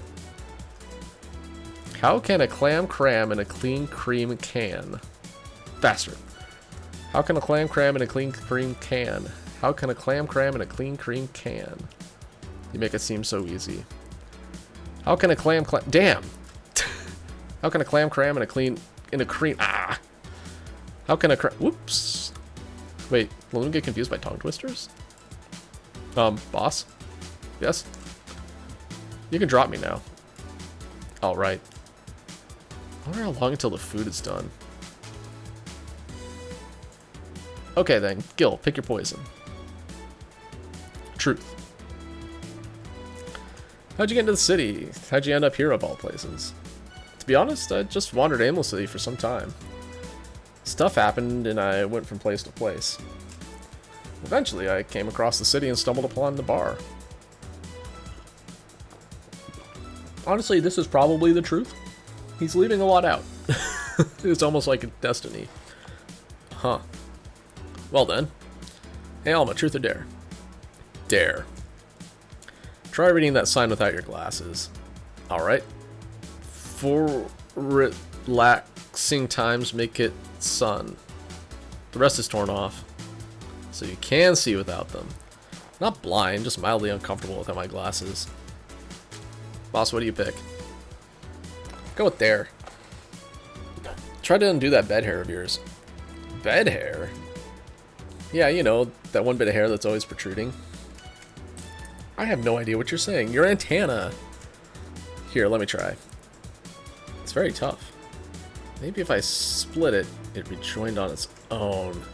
Still the Armitage. That ahoge is like my willpower.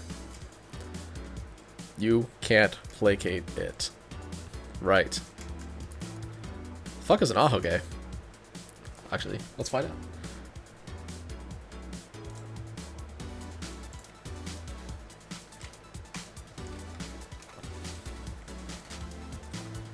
Ahoge, literally foolish hair in Japanese, is a stylistic trope. I'm not reading the AI shit. Literally foolish hair is a visual cue common to Japanese and anime and manga. Japanese animes! Consisting of a single cute, often long lock of hair sticking out from the top of the head. It's used to often identify foolish, bumbling, or carefree characters. Like Alfalfa from Little Rascals. Would be the Western equivalent.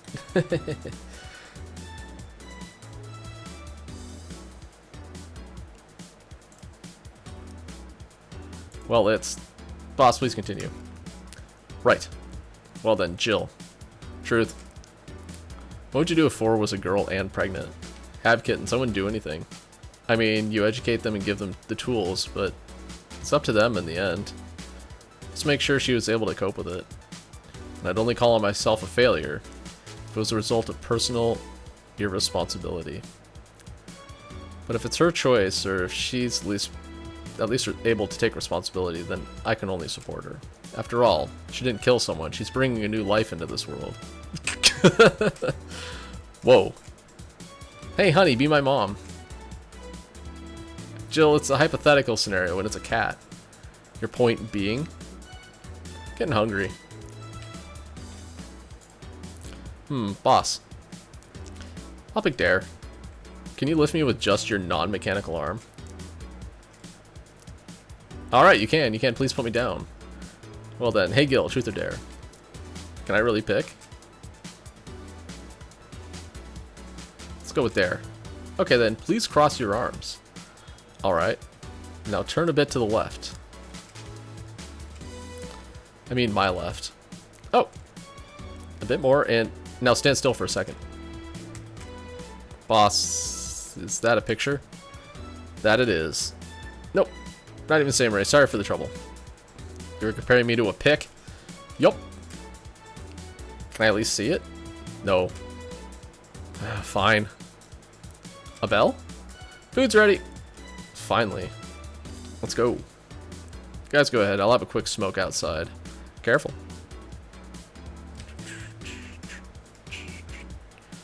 Truth or dare, huh? It was fun, I guess. Hey. I mean, hello. A bit late for the hello, don't you think? Want one? You know I don't smoke. True. Are you leaving already? Yeah, technically we celebrated Mega Christmas yesterday. But I just got a message that Diana is making a ruckus, so I gotta leave. Good luck with that. Speaking of ruckus, how have you been doing? Fine, I guess. All this has helped keep my mind off things for a while. Is it weird to feel the absence of someone you had no contact with whatsoever for the last 3 years? That's Katyusha or any of the old literature maidens whose spouse went to war types. I mean, even if you had no contact with her, maybe she was constantly on your mind. If you tweak the circumstances, it's not that different from one of you going to a war, I guess. Well, although the circumstances make me not want to, I've got to go. Careful out there. Oh yeah, you should take the chance and spend this time with everyone inside, don't you think? Boy, that's not foreboding. I think people are going to die soon. Yeah, she's right. Hey, Jill's back.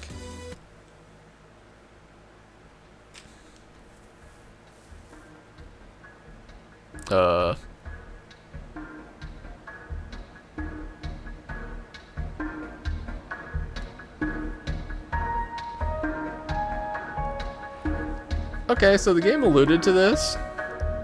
Basically, I think what it was a particle accelerator on the moon that exploded. So, yeah.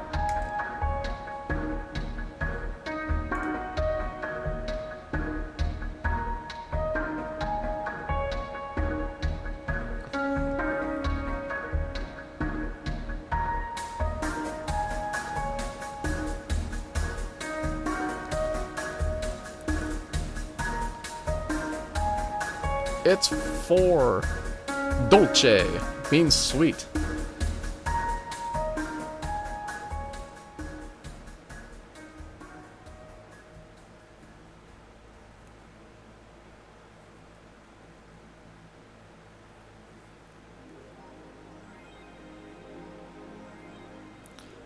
Oh, good. I need 10,000. $10,000 by the 30th, and it's the fucking 20th. Okay, yeah, we're not getting that.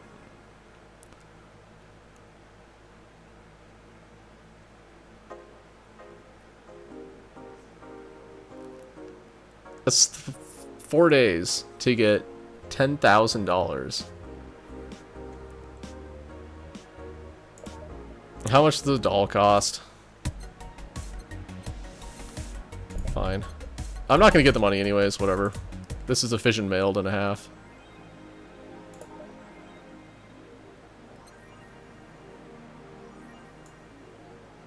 Unless I've been using that hoodie a lot lately. Shut up. Don't touch me. I can see ways to get the money, like if we get a rich benefactor that comes in and is like, yo, Jill, here, have $10,000. They'll be like, oh, thanks, rich benefactor. Model Warrior returns to television. Anyone watching it? I don't even have a TV. It's so useless. Julianne is old and busted. What? Rude. I heard you talking shit about my waifu like I wouldn't find out. Is it going to be censored? I don't think so. The show's rather tame, a fake. I'm going to marry Julianne. Oh man, I remember watching this show back when I was like 10. I think I discovered porn thanks to it. You will never discover Rule 34 for the first time again. Why keep trying? Never seen this show before. Is it good or is it just a meme? It's a meme show. There's nothing outstanding. What about the sequels? Are those going to be broadcasted as well? Sequels are shit. Is your lip trembling? No.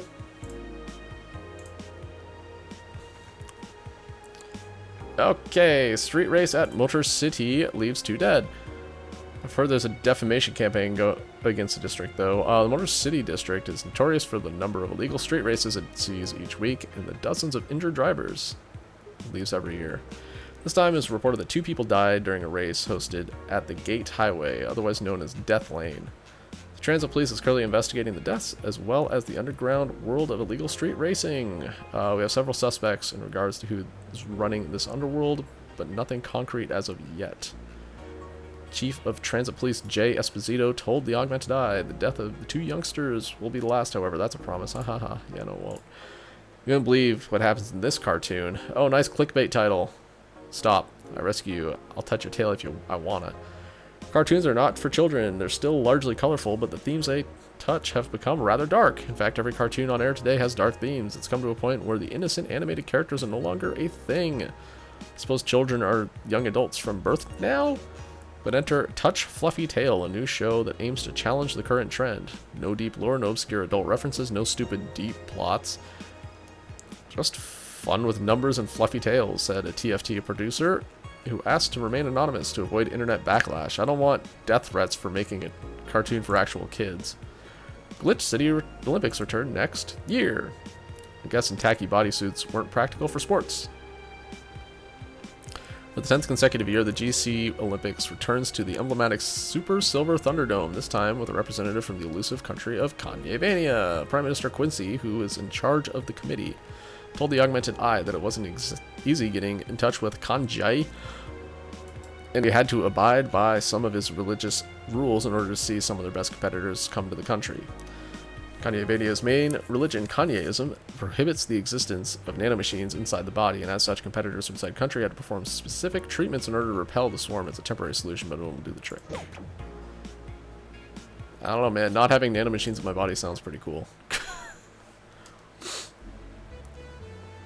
Yawn Geevening.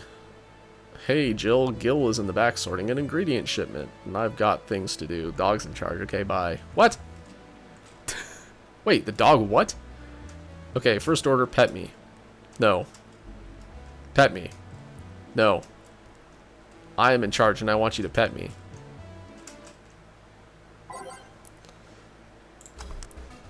Time to mix drinks and change lives. I actually kind of like this playlist. I'm just going to let it roll for now. Hey, Jay. Won't pet you. They'll pet me sooner or later. They all do. Won't. Will. You called? He said Will, not Gil. Ah. Who the hell's Will? Nobody. Don't be rude with poor Will. There's no Will. Do you need me to psych you up then?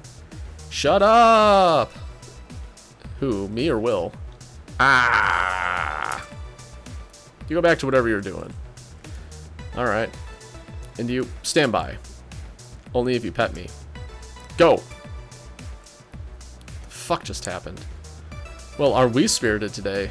Welcome to Virgilio? Why do you sound so weirded out? Because it's you, Virgilio. Didn't show up with a bombastic soliloquy. Well, putting up an act can be tiring, you know. Oh, is he gonna be cool now? So it's all an act then? Wasn't it obvious? I guess. Try and get me a Bleeding Jane. Sure. Virgilio wants a Bleeding Jane. Virgilio, order more expensive stuff.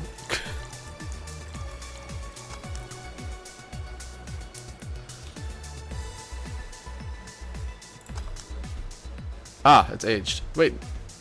What did I miss? Oh, too many Bronson extracts. I see, I see.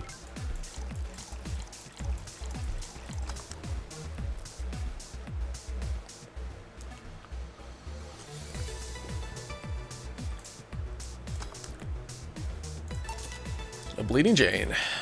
Yes, this is just the thing. So, tired of putting on an act? Care to explain? It's a long story, and I'd honestly rather not talk about it right now. Fair enough. Made you change your mind, though. Well, for one thing, it's safer for me now. Pompous Buffoon Act was mostly a way to avoid raising suspicion. Safer, there's a word that's been losing meaning lately. Wait, that was your way of avoiding suspicion? Yes. You know how weird that sounds, right? It sounds weird. You try not to raise suspicion, but you act in a bombastic manner that screams you're there. And everyone dismisses the fool as a buffoon and moves on. Hey? I mean, you might be right if I were talking about hiding myself. But I'm avoiding certain crowds of people. Yes, my behavior might call everyone's attention. But then everyone decides I'm harmless and disregards me. Depending on how erratic my actions are, I become harder to read. Giving me yet another layer of enigma. Huh. Well, congrats, no offense, but I fell right into your plan. I just dismissed your actions of those of a fool and moved on. Completely fooled me. Thanks. Say, can you give me something spicy? Sure. Something spicy, something spicy. So we got the Mars Blast, which is 170. We've got the Bleeding Jane, which is 200. We've got the Bloom Light, which is 230. It's so unnecessarily brown. Here you go.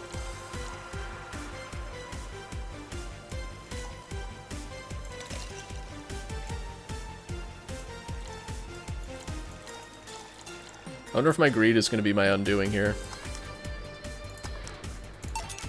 Here. Aren't you fascinated by spiciness? Oh, he didn't hate it. Nice. What's spicy for humans might not be spicy for other animals. Hell, what's toxic for us might not be for other creatures. Do you like spicy things, bartender? I don't mind them, I guess, but I'm not really a fan. That neutral stance is actually weird to come across. Everyone either loves spicy things or hates them with a passion. Do you like it? Lots. Not only in regards to painfully spicy things, but also the way mild or slight spice adds to a meal. I've always had this dream of opening a curry stand. As things are, I might actually pursue that dream. Let me know if you do. I haven't had curry in ages now. Hey, bartender. Call me Jill. I wanted to apologize. You put up with me all this time without lashing out. I should apologize for my behavior and thank you at that. Don't worry, I actually feel like I was too rude to you last time you came. Granted, you came at a really bad time, but I should be the one apologizing. You're a client after all. Well, don't. I'm actually surprised that nobody else had violently lashed out at me yet. Making me curious as to who you really are, though. Is Virgilio even your real... Is Virgilio his real name? It might be, it might not. Sometimes I wonder if I'm a magnet for people who hide their identities in sordid pasts. Gil, Jamie, you. Did you say something? Just rambling, pay me no mind. Now that I think about it, how'd you find this bar? I was avoiding some chaps and came to this alley. Huh. Again? Again? My time here, I've heard avoided people and ended up here enough times to make me believe that the original owner built this bar thinking about the runaway public. Make me sound like a criminal. You're not helping. The expression runaway doesn't just mean people escaping the law, though. I've had people avoiding stalkers or solicitors. I've seen people more shocked by an insistent salesman than a shady figure. Maybe because the salesman is a more active predator, I don't know.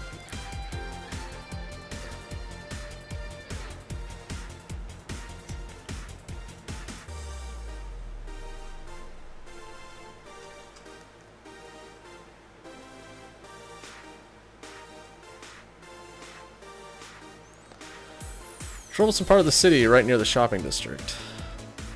Let them know there's a bar and they'll come. Sorry, I should stop rambling to myself so much. I don't mind it. Do you think I'm sort of criminal, though? Like I said, you're not helping. But for all I know, you might be a buffoon might be the buffoon I've seen the other days. In any case, can I get something bitter here? On it. Alright. Bitter. Sunshine Cloud. Gut punches, super cheap. No, we're not getting that. Pile driver. Suplex costs the same. Is Grizzly Temple expensive? Sure is. Ha ha ha ha ha ha ha.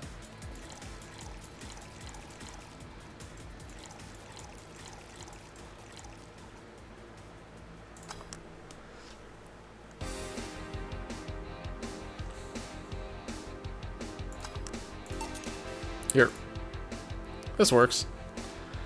Do you like coffee, Miss Bartender? As weird as it may sound from a smoking bartender, no I don't. Well, I get it, it's not for everyone. That cat boomer the other day. What about her? Still scared of her? Not really, but she looks so familiar.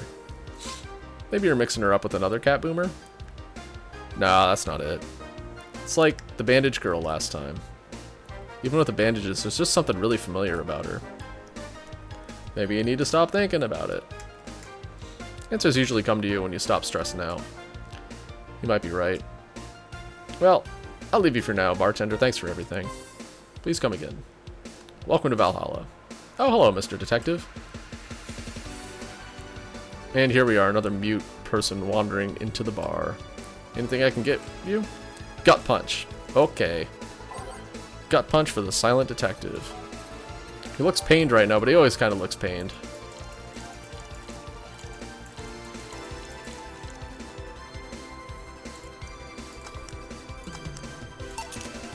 Here.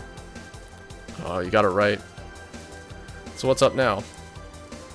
Bit of holiday blues, you say. You could say. So you celebrate Mega Christmas? Why wouldn't I?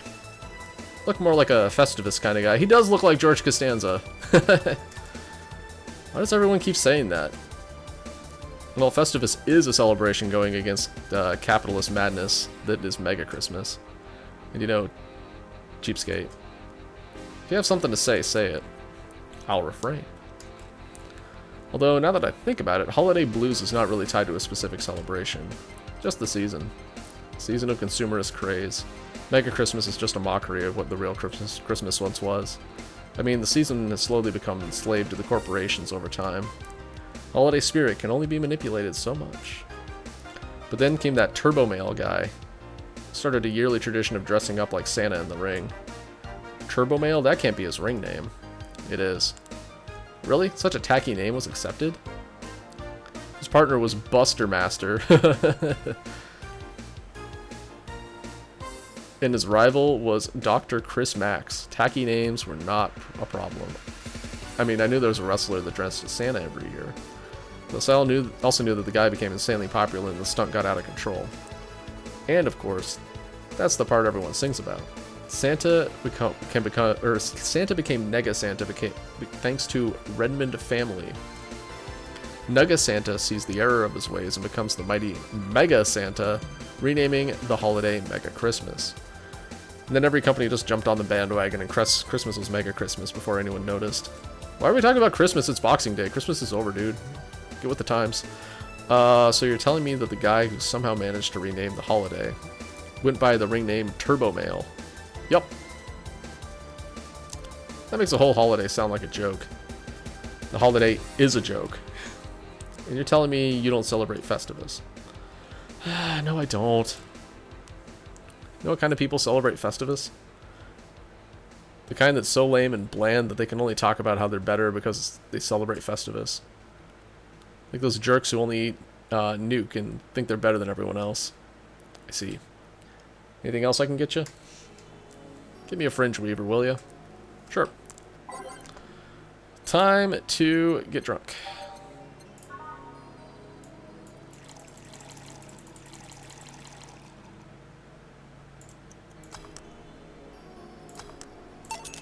Here.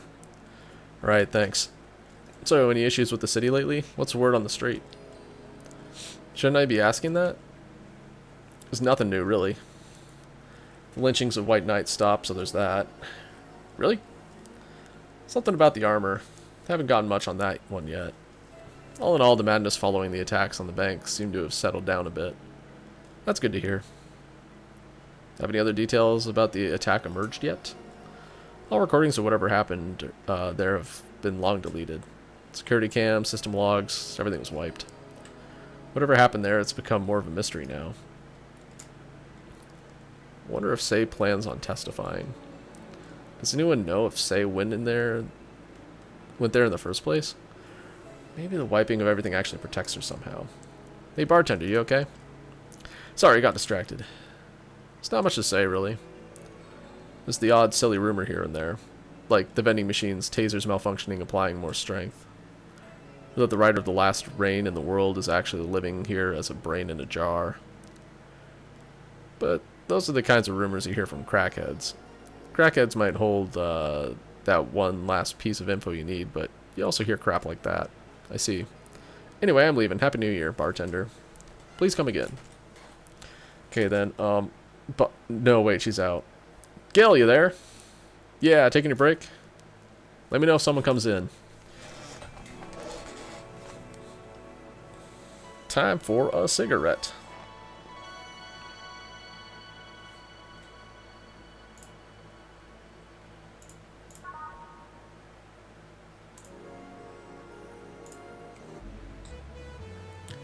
It's pretty quiet outside. All right.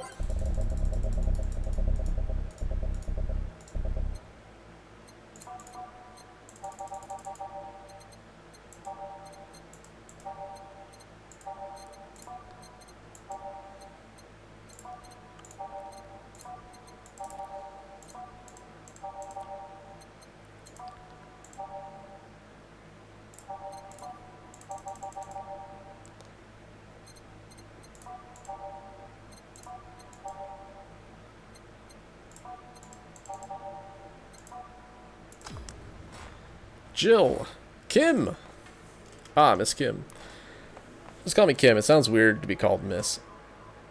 Seem to be in a good mood. Got some money on Mega Christmas. Wouldn't you be happy? I guess. What can I get you? I'll have a beer. Okay. Let's get Kim a beer. Okie dokie.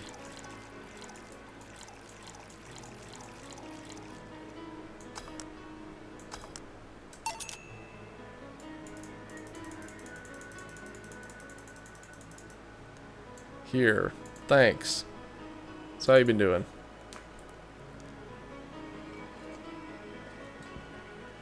Pretty good, actually. My hair stopped falling out, my appetite's coming back. Hadn't realized just how much the newspaper was weighing on me until I quit. Suddenly stopped feeling defeated. I actually felt like I achieved a victory. Like I got a hold of my own life. So nice to hear. Oh yeah, I'll start bartender training in January, too. Huh, really? Yeah, I did some research, and it sounded cool. BTC gives you many benefits, so it sounds like a good thing to do for the time being. I don't know if it's what I want to do for the rest of my life, but it's a good start. It'll give me time to think on the next course of action. Bit of advice, don't go for BTC housing plans unless you absolutely have to. You have to sign a contract for at least 5 years of service with a cut in pay and tips. I was going to go for that one, but backed down at the last minute. How do you back down a bit? Well, I took the chance when the BTC found me an apartment. And instead of signing the BTC contract, I just asked for the regular one.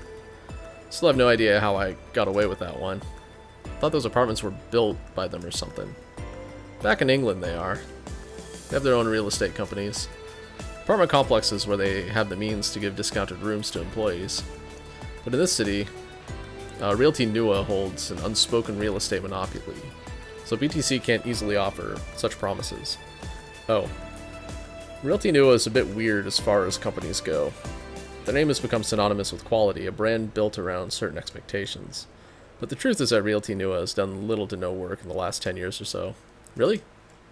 I mean, when they started, they managed to sell and build upon plots of land that everyone gave up on. They became a big name as far as real estate goes. But in reality, the company itself has actually done less than you'd think over the years. Most of the time, they're just cashing in on their established properties or letting others work with them. I believe in the last 10 years or so, they've only started around 3 or 4 new projects. They're all expansions of their already established ones. You seem to know a lot about it. No, I just read a lot about it over time, especially after hearing my landlord ramble about him. I think it's all par for the course for real estate companies, really. It's true that when you hear a name so much, you expect something, I don't know, different. But enough rambling on my side, you must be thirsty. I'm thirsty. Can you get anything else? I'm gonna try a sugar rush. Okay. A lot of sugar rushes. That's a popular drink.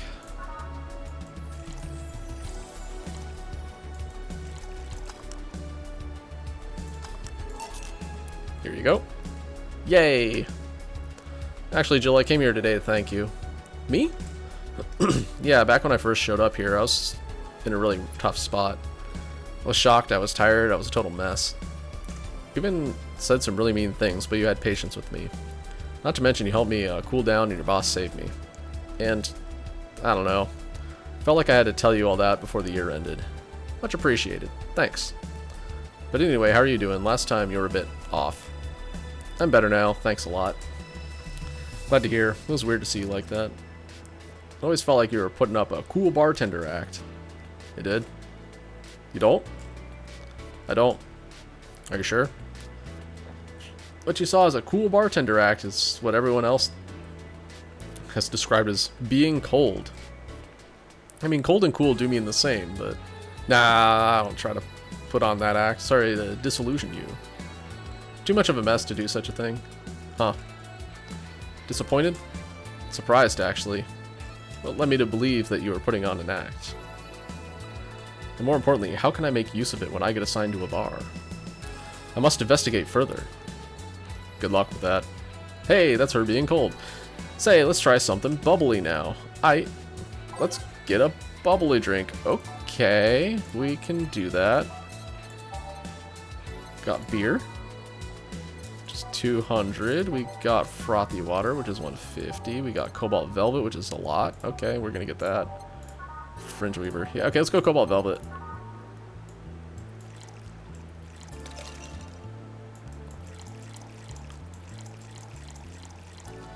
2, 3, 5, and mixed. Here. Thanks.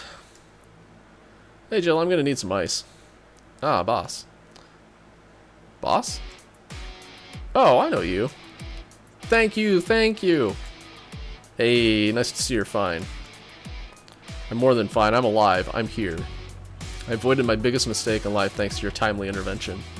I don't know what overcame me, I just felt like everything was shouting. Oh, woo is not the right response. Couldn't stop the shouting, so I just felt like, thank you. Don't even mention it. I just did what was right. Jill, ice please. Right. You're alright?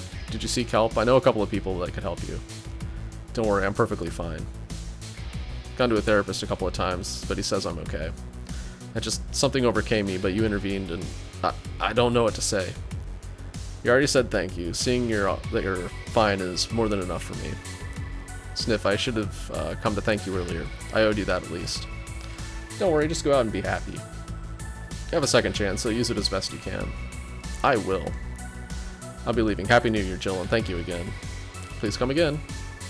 So, a couple of weeks ago, I read some news about a woman saving a suicidal girl, catching her midair. Did you know something about that, boss?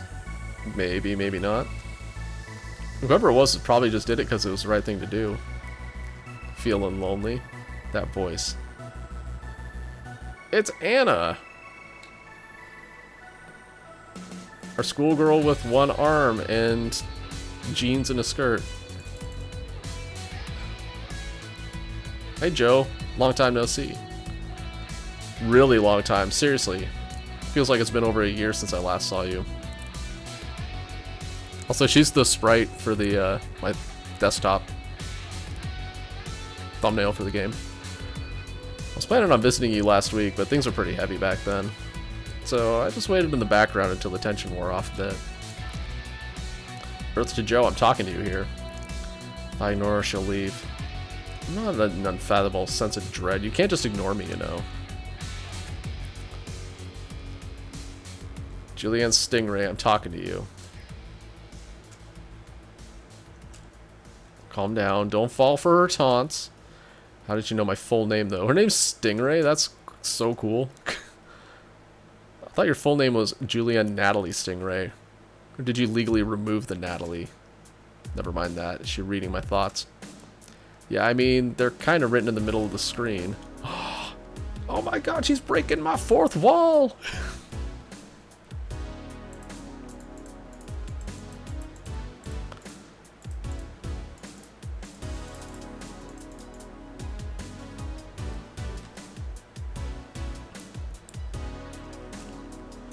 Hard not to see them, actually. Alright, that's it. I'm going crazy. And that's such a self-centered way to see the world. You assume that you're crazy because you can't accept that this world could be weirder than you think. I mean, we're all full of nanomachines. This could just be them manifesting in your ocular nerves. Anyway, this world is amazing because of the things you can't explain. We're just injecting it straight into her brain. I don't know. Just because only you experience something doesn't mean it's a liar that you're crazy. I mean, just look at ASMR. No, I'm pretty sure that's what a crazy person would say in this scenario. You acknowledge me. Shit. That's good. I want. I'm not serving you anything. What? Why? Last time you came here I had to clean the drinks I served you off the floor. Don't be like that. Drinks were also paid for with my money. Oh, I did it. That set any and all plans I had for the rest of the week off balance. I was gonna buy some curry with the money I had to put up for those drinks. Dog duty done. I know we have slow days, but for God's sake.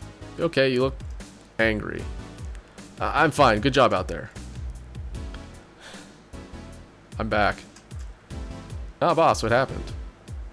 Meeting cut short. At least I drank the the bottles. Are you okay? You look distraught. I'm fine. So they really can't see you. I mean, you're right in front of them. With their skirt and jeans! You're wearing jeans under a skirt? Why? Just why? To annoy people, of course. Is that a new trend? What does she think she's doing? Everyone feels like it's not quite right. Everyone thinks they should call you out. But they can't bring themselves to do it because it's not that wrong. There are things like spats, after all. It's uncannily right. Not all that wrong. And they can't stop staring. Not like anyone other than me could see it, though. They could see it if they wanted to. Jill, you're making an awful lot of faces there. Are you okay? Yeah, just remembering stuff. Man, I miss not being crazy. Boss, I'm leaving early today. And you stay here! Who stays where? Damn it! Did I just... You have to be the first person I've met who mixes their inner and outer voice. I thought I saw one of the dogs near the counter. Sorry. Oh, okay. Can I leave a bit earlier today? Sure, thanks for taking care of the fort. What about me? You haven't left yet. I'll thank you when you leave. That's not what... Whatever. Yay, I got some money. It's not enough.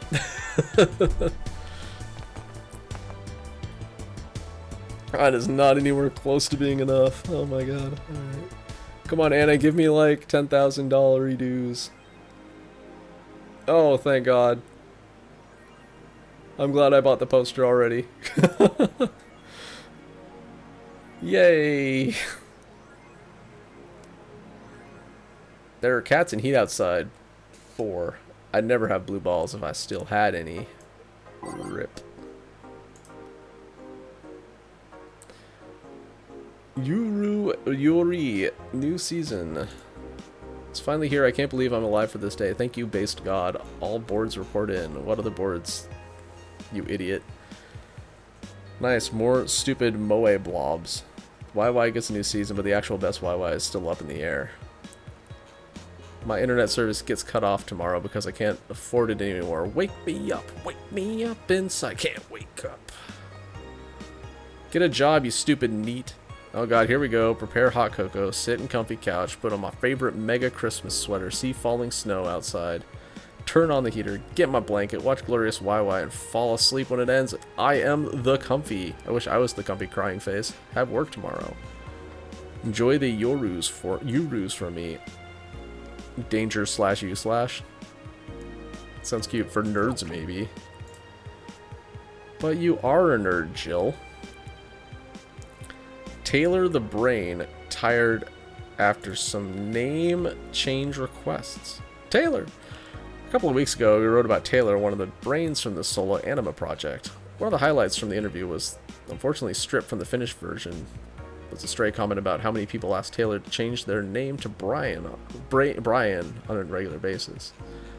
When people try to be funny, but I won't change my name for a punchline, Taylor told the AE team. I like the name Taylor. There's nothing wrong with Brian, but I just want to change it to be part of a joke. My life is worth more than that. Taylor is currently looking at their chances of becoming a senator in the upcoming electoral season. Parliament discusses anime influence. Ah yes, important topics and all.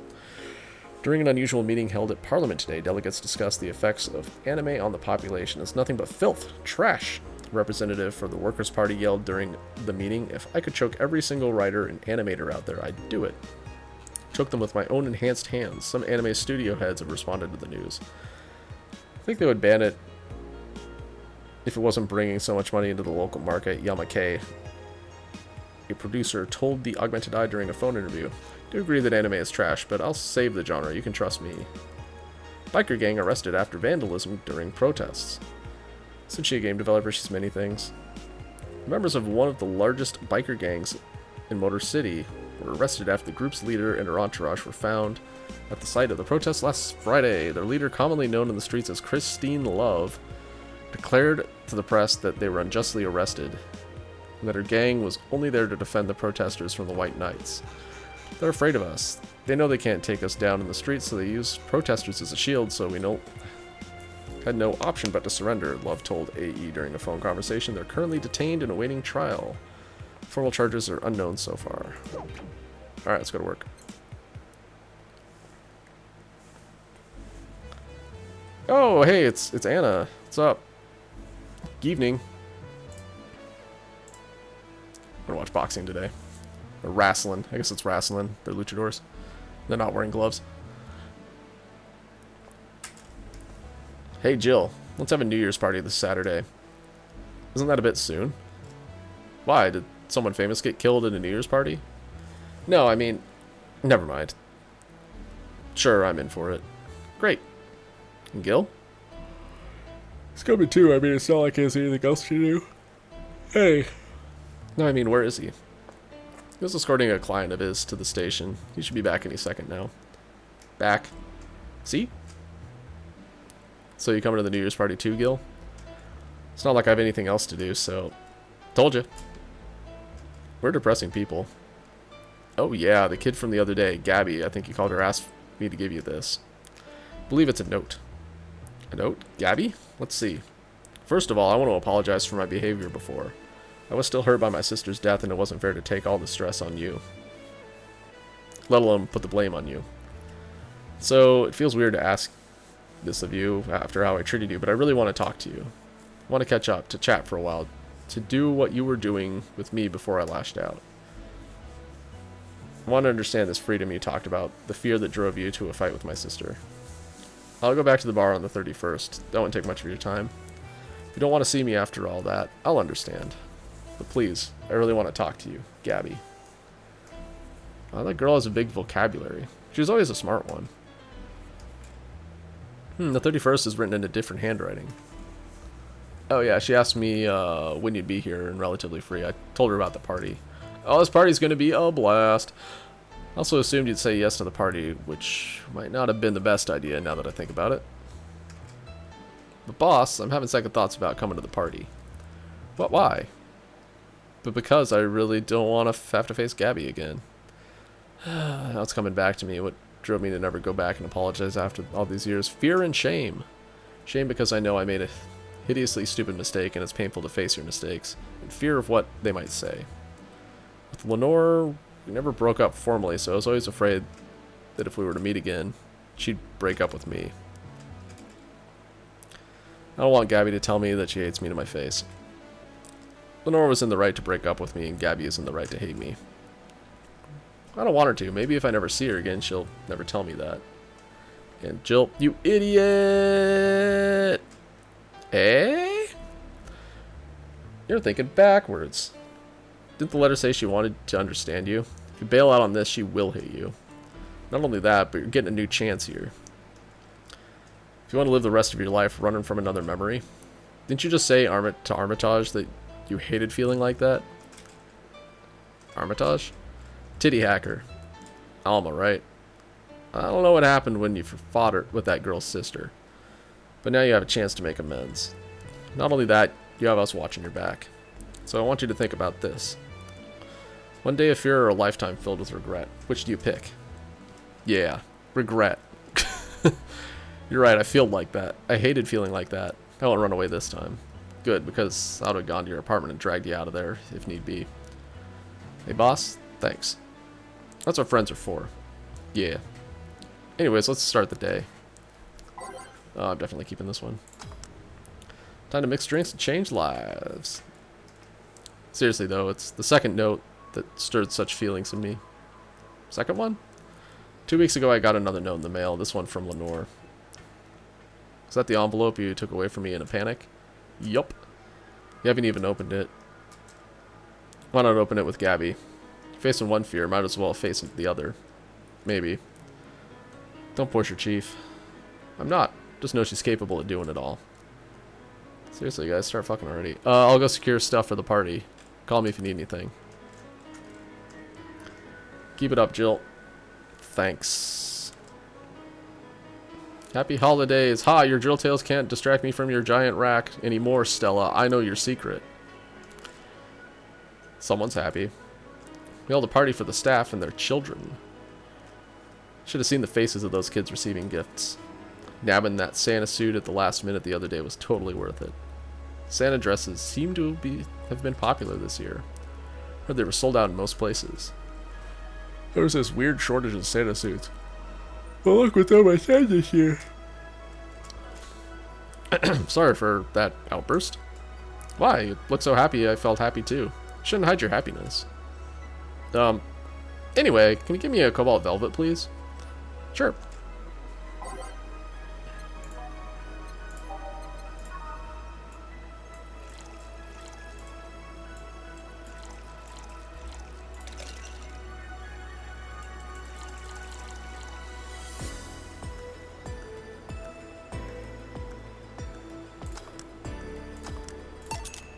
Here.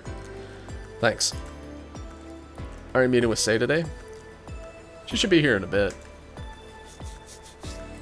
She told me she wanted a drink here, and since I was coming here too. Sadly, I can't stay for long. I have some errands to run. How's she been lately? She's better. Her wounds have been healing really nicely. If only she stopped scratching at her bandages so often. What about her eye? Eye? Oh, hers, sorry. That's right, she's very self-conscious about her mechanical eye or whatever that is. It'll take longer to heal, but as long as it's kept clean, there should be no problem. To be honest, I'm more worried about her emotional wounds. She doesn't show it, but she's had depressive bouts from time to time. Who can blame her? Her life changed completely. The job she loved no longer exists. She was used as a disposable pawn in the whole bank affair. Afraid it'll all make her go back to her old ways. Old ways? There was a rough spot when Say was a teen. Her mom's clinic was about to close, then her biological father, who was an asshole, showed up. The teachers at her school didn't help. Say is not a slow learner by any means, but her way of learning stuff is different. She needs equivalences to things she knows. You need to get a bit in her mindset. Once you get this, she's a fast learner, but schools don't have that kind of patience. They basically branded her a failure. She even dropped out. Would have suggested a special course somewhere else, but that would have offended her. She's always been against being labeled as special or different. Anyway, Say was totally different during that period. Foul-mouthed, short-fused, always frowning, the total opposite of how she is nowadays. From time to time, I see that old look cross her face and it scares me. Comparing her to her teen self, though. People mature. Maybe she'll show signs from time to time, but I bet Say knows better than to go back to that. I hope so. Give me something cold and sweet, will ya? Sure. Cold and sweet. I think I've heard that one before. Flavor. Sweet. Sugar Rush. Wait, Piano Woman is not cold. Never mind. Sparkle Star is not cold. Blue Fairy is not cold. Moonblast is cold. Okay, okay. Brantini is aged. Well, I guess it's gonna be a Moonblast. Fine. It has 6 sugars in it, so it should be cold or sweet.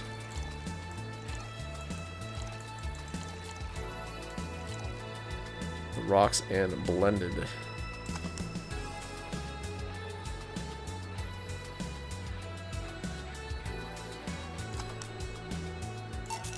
Here. Thanks. This is the kind of stuff Say asked for, you know. Now that you mention it. So I take it Say's family situation isn't exactly fine and dandy, huh? It's a mess they tried to fix over time, and I'm glad they've actually done it. Say's mom had a really abusive relationship with Say's biological father. Sadly, like many women in that situation, she just tried to justify his actions. But apparently things got nasty when Say's mom, Miss Emmy, got pregnant. At that point, she had an epiphany, one could say. She didn't want that guy to raise her child, so she finally sought help. Things weren't so easy, though. Before the authorities could take him away, Miss Amy got a serious beating from him. She still uses a cane to walk thanks to that. She moved here, Say was born, she started her veterinary clinic. So, did he come back? He was drunk and couldn't find any drugs, so he made it to the city. Caused a ruckus for a couple of days until Say managed to scare him off. How? She beat him to near death 3 times. Sorry, I shouldn't laugh, but... Oh, don't worry, I laugh too. Dramatic irony there. It's delicious. Been wondering, can you really be so calm in the lower parts of the city? I mean, the streets are not exactly safe. And the cat boomer is sure to become a target. Well, I have my security staff with me at all times, so there's no problem. Besides, this part of the city is comfier. Come again? Sure, Uptown is cleaner and maybe more secure, but it's also too sterile. Around here, you can actually feel the warmth of the people. Feel there are people living. Especially like going to busy food stand. I can feel the warmth there that Uptown doesn't have. It's also easier to talk to people. You finally came. Welcome. Try to talk to someone in the upper part of the city, they either shrug you off or flat out ignore you. People around here are a bit wary, but they're also more likely to talk to you. Not that things aren't nice there, though. Can I get you something? I feel like having a beer. Make that 2. But I just want 1. I'm asking for 1 for me, adding 1 to your order. Oh, that, right. 2 beers for the girls. Alright.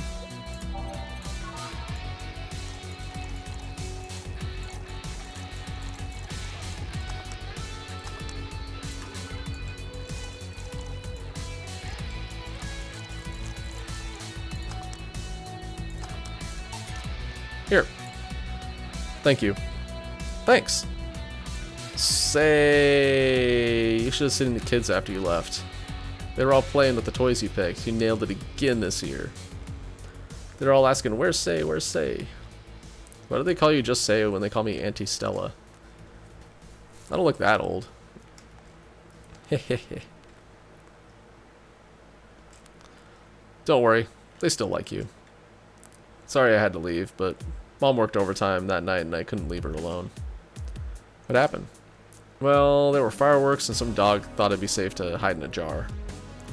Little guy managed to get his head and paw inside before getting stuck. It was plastic, so they couldn't just try and break it. That's messy. She needed someone to hold the dog while she worked. Poor fellow was scared.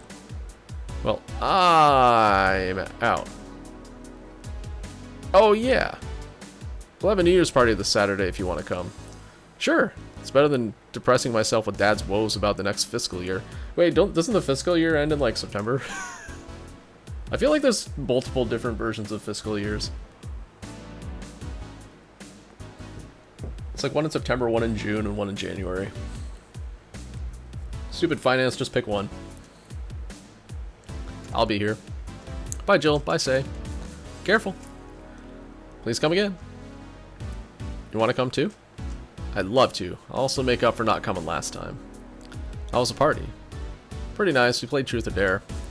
Had some fun, broke some glasses, ate lots and lots of food. Seriously, looking back, the amount of food was ridiculous compared to the number of people there were. Better leftovers than left hanging, don't you think? Yeah. Can I get you something? Let's try something classy. Okay. Something classy for Say. Brantini Cobalt Velvet's probably the best options. Brantini's sweet, she'd probably like that. Tends to like sweet stuff.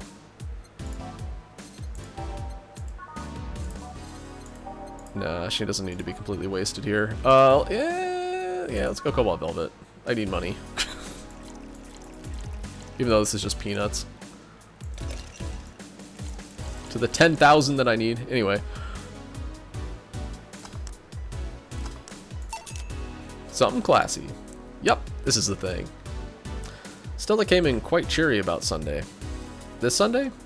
Oh yeah. Well, you know, her birthday is actually the 25th. Really? Christmas, birthday. There's a weird story from when she was a kid.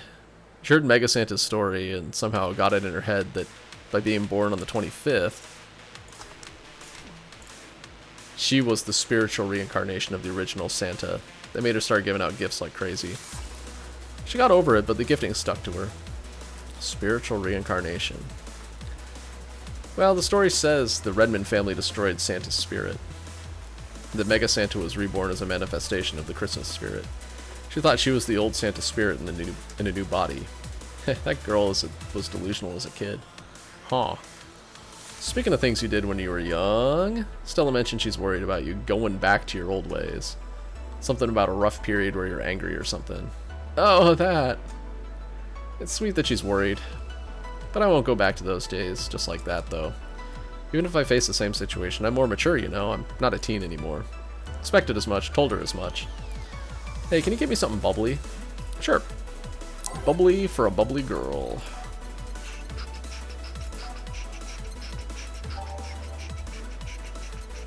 Damn it, I just got her a Cobalt Velvet. I'm gonna get her another one, I don't care.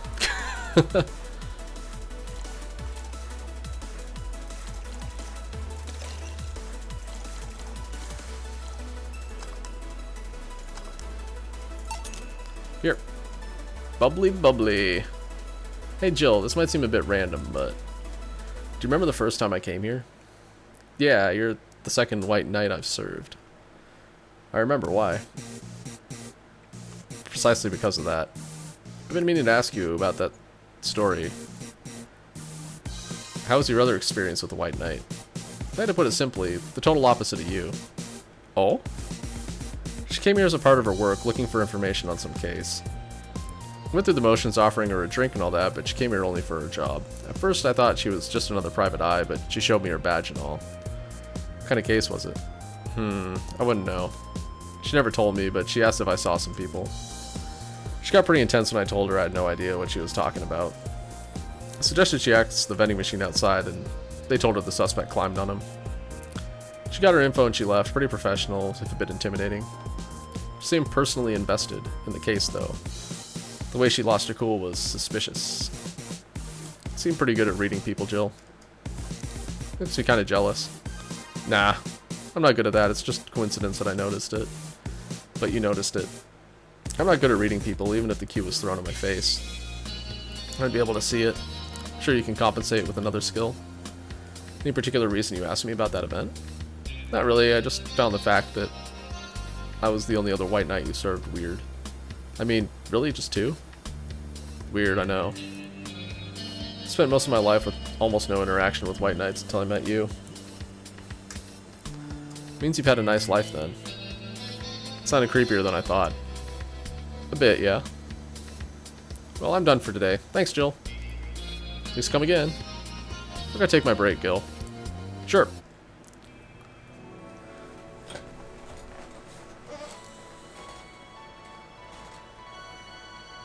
This place seems to have like a pretty good work-life balance situation going on. It probably helps that Dana's like a super chill-ass boss. She keeps him on track, but at the same time is pretty accommodating towards him taking breaks and leaving early and stuff. Wonder if I left food for 4.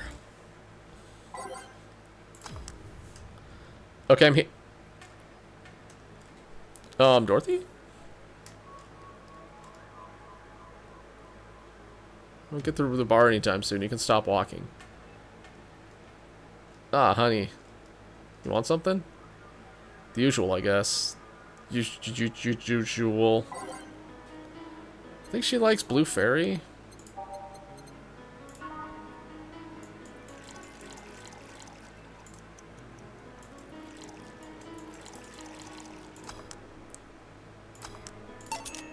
Here you go. Okay, you're freaking me out. What's up with you? Hey, honey, how do you know it's real? Uh-oh, she just discovered... she got her existential dread debuff. How so? I mean, how do you know if what you see is an actual thing? That's the great thing about perception, is that you don't. How can you tell if what you see around you is actually happening? That tells you everything is not actually a fabrication. What tells me I'm not actually a simulation in the computer? Uh-oh, she's aware, guys. Those ponderings brought you to the bar? What? Oh, I'm in the bar? Am I? Dorothy?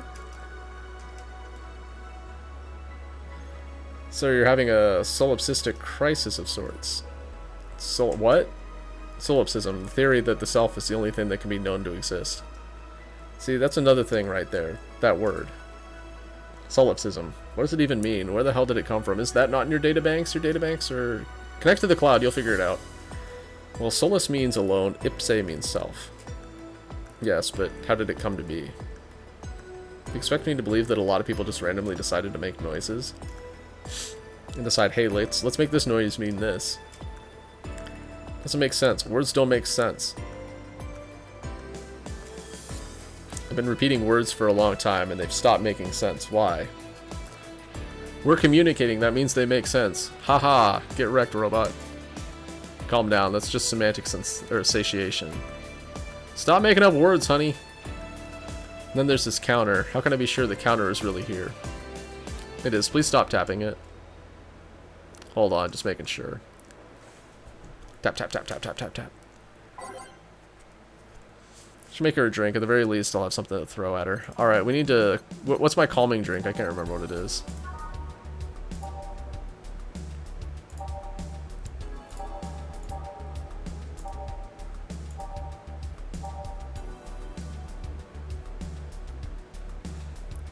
Do a crevice spike.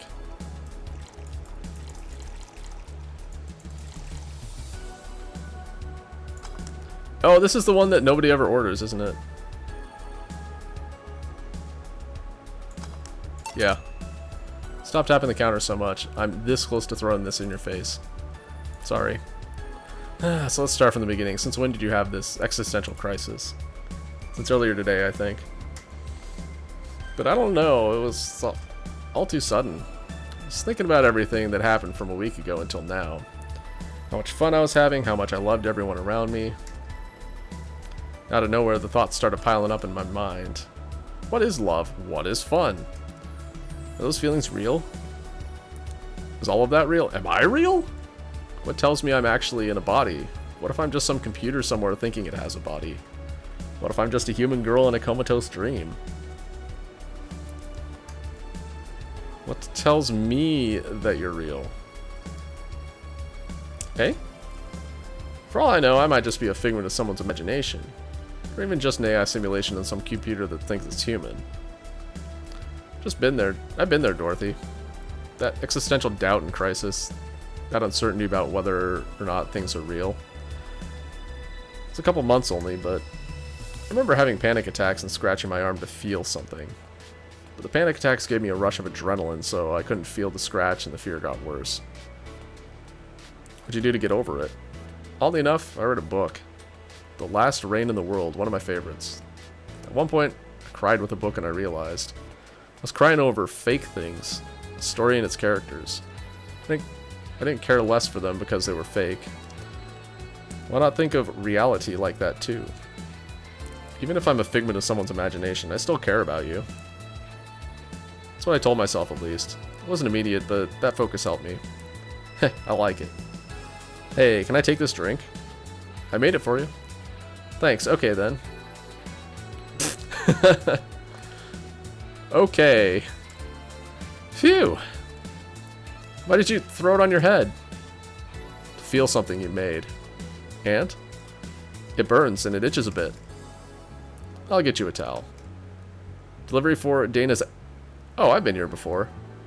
It's Mario. Welcome back. I have a delivery for Dana Zane. Who's that? She's my boss. I'll get it for her. Right, sign here, please. It's a big package. Wonder what's inside. You should open it. If it's something perishable, maybe it'll need to be refrigerated. Let's see. It's a wiener. A really big wiener. Hey, honey. The big package had a big wiener inside. Dick in a box. What will your boss do with such a thing? I don't know how she'll cook it. Perhaps she'll chop it? Honey. Seems the wiener is too big to eat correctly. Alright, good. We fixed Dorothy. Maybe you could prepare some right now. What do you say, honey? Do you want some of your boss's wiener? You know she does. I do. Ho ho ho ho ho ho. Ho ho ho ho ho. Seriously, Jill? She's the oh ha ha ha nay making jokes. You're the one trying not to laugh too hard at them. Anyway, we all know if we dare cook this without her permission, she'll hang us upside down. She'll hang me upside down. Hey, Jacket Boy, what's your name? I'm Mario. Come on, Mario, I'll buy you a drink. What Might have another delivery, you know. This is the last one, actually. I'll accept your offer. I'll have a sunshine cloud. And you? I'm fine. Mario does like the fruity drinks. Sunshine cloud coming right up.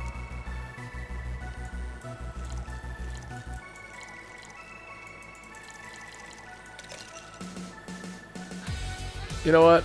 That's too much alcohol, but whatever, dude.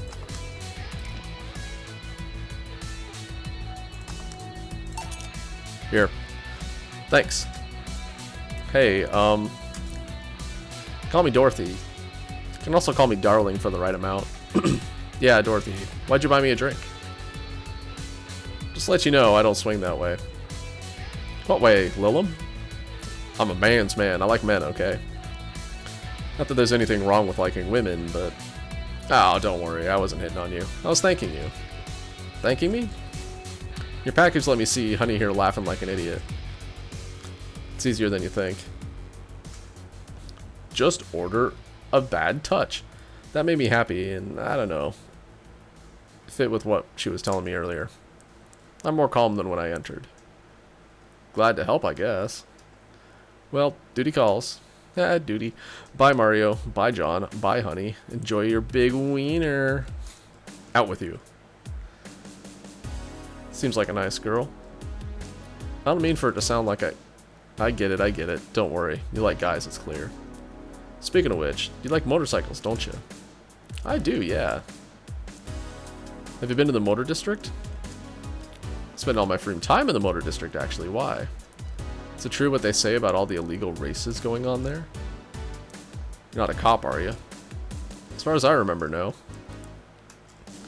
Well, I mean, there are illegal races, but there are also semi-legal league. There's also a semi-legal league going on there. Semi-legal? The authorities acknowledge that there's a race going on. They don't know what goes on in them, however. Modified engines, casualties, substance abuse. The illegal ones end up being safer in the end. Huh. Have you heard about a biker called Christine Love? Ms. Love? Of course, everyone knows who she is. What about her? Is her gang as dangerous as they say? I don't know. Nobody knows. Excuse me? They look intimidating enough, but truth is, nobody's faced them directly. Moreover, nobody wants to be the one that gets beaten to a pulp if they turn out to be what they seem.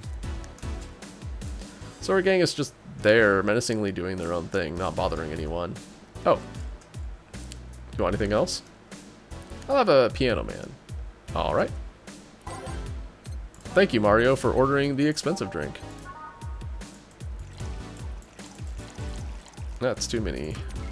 1, 2, 1, 2, 3, 1, 2, 3, 4, 5, 1, 2, 3, 2, 3, 4, 5 on the rocks and mixed. Here. Yeah, this is nice. This will sound weird, but do you believe in replibots? Replicants? Oh no! I guess we are in a cyberpunk future, aren't we? It's a belief that some Lilum out there are designed to perfectly replicate a particular human. That someone or something replicates as humans with such little Lilum. Thus, they call them replibots. You know a lot about this. I don't, it's in most magazines nowadays. Well, it's the first time I've heard of it. What about it? On my way here, I almost ran over my neighbor. He just showed up in the middle of the street. And I say almost because he moved really quickly out of the way. Then I went to deliver a package somehow, and my neighbor was there almost immediately after the whole thing. He was there the whole time. Maybe it was someone that looked like him? He had the same looks, clothes, and mannerisms. Trust me, you know a perfect replica when you see one. You saw the kid Lilum here. They could easily pass off as humans. There are even Lilum idol singers nowadays whose voices can pass off as human. They could be passing off as humans under our very noses, replacing us little by little. Uh-oh, not this again. At this point in time, I really doubt it. Lilum behavior is a bit different. You can easily tell someone's a Lilum because they seem... How do I put this? They don't care about risk and danger as much as we do. They treat risks with a lot more leniency. Still, be careful. Keep an eye out for uncanny doppelgangers. I'm leaving. Thanks for everything. Please come again. What's your take on the Replibot thing? Do you believe in them? Do you? Not really, but I asked you first. When I was in high school, I had this irrational fear of aliens. I wasn't paranoid that they would come, but what would I do then? I remembered I lost a lot of sleep because of it. That doesn't answer my question. Let me finish. After many months of fear, I reached a conclusion that might as well apply here. It's useless to be afraid. I'm but a simple woman. I wouldn't be able to do shit against them. So I'd rather live without being afraid. Because the memories of not being afraid will be my only solace when the Nivulai crabs invade. Or, I mean, when the Replibots come. Jill, are you still afraid of aliens? Part of it's useless to be afraid, didn't you catch? Right. Back. Anything happen? I discovered I have the sense of humor of an 8-year-old. Did anything new happen? Hey! They brought you a package. Dick in a box. Oh yes, my curated wiener. It's a gift from my folks. It was delayed in customs, but here it is. You guys want some of it? Ah ha ha ha ha ha ha! That's a new one. Yeah, we're still way short and it's like December 27th. 8th. Oh, come on. Maneki Nekos. You've been chuckling since yesterday, pff, wiener. How much does a Maneki Neko cost? Oh, man, I want to buy it just because it's good Maneki. Yeah. Whatever, dude. I'm not going to make the goal anyways. Who cares?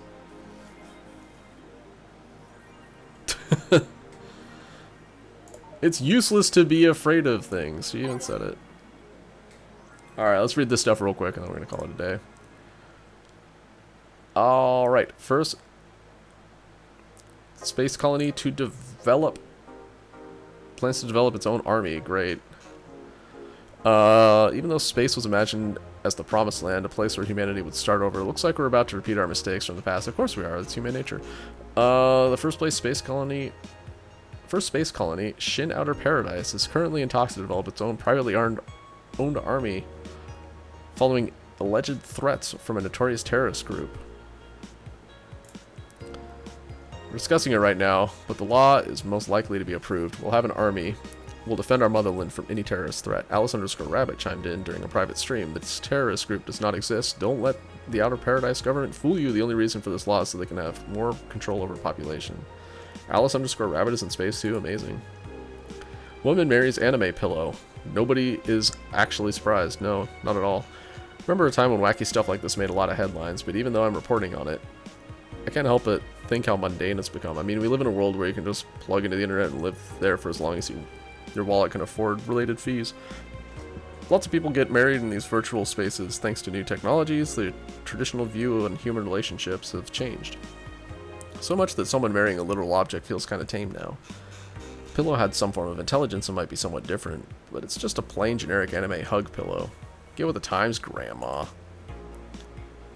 Want to marry me? Can't marry your own son. Oh, you're right. Yeek! The final remaster leads the video game charts.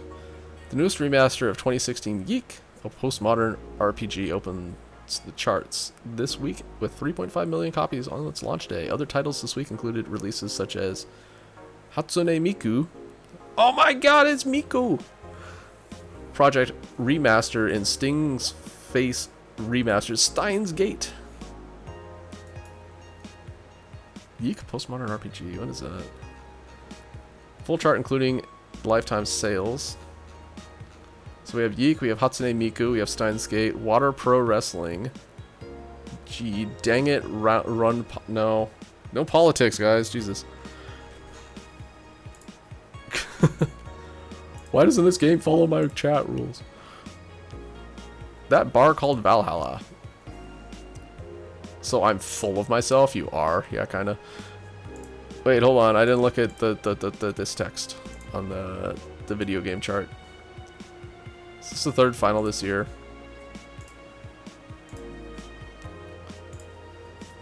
Is it any good? I need a place to unwind after work. Normies are taking over, huh? Everyone is a neat, just like me. Anyway, place is cool, but the bartender can be a bit of a dick. Also, I've never been there, so I wouldn't know. Is she cute? I can take it if she's cute. She's cute, but I think she's a bit full of herself. The guy seems to be a bit more of a bro. So you already had a conversation with her. Did she reject your advances? Smiley face? Nah, I just heard from the distance. Tilda tilde. So, is that a no? Kind of. I mean, if you're going there to just to chat. Just want a place to chill for a bit, meet new people, kind of smoke there. Is there a bar from the BTC where you can smoke? Nope. Alright, cool. Save. Boop. Alright, team, that's it for me today. Next stream will be over the weekend. I was thinking Saturday might get a little weird, so I may or may not stream on Saturday. I got a lot that I need to take care of that day. Should stream on Sunday, though. We'll be doing some Metal Gear Solid 5. We finished Chapter 1 after 100 hours, so we're on to Chapter 2. So yeah, anyway, looking forward to it. Until then, have a good rest of your night. And yeah, catch you next time. Thanks for watching.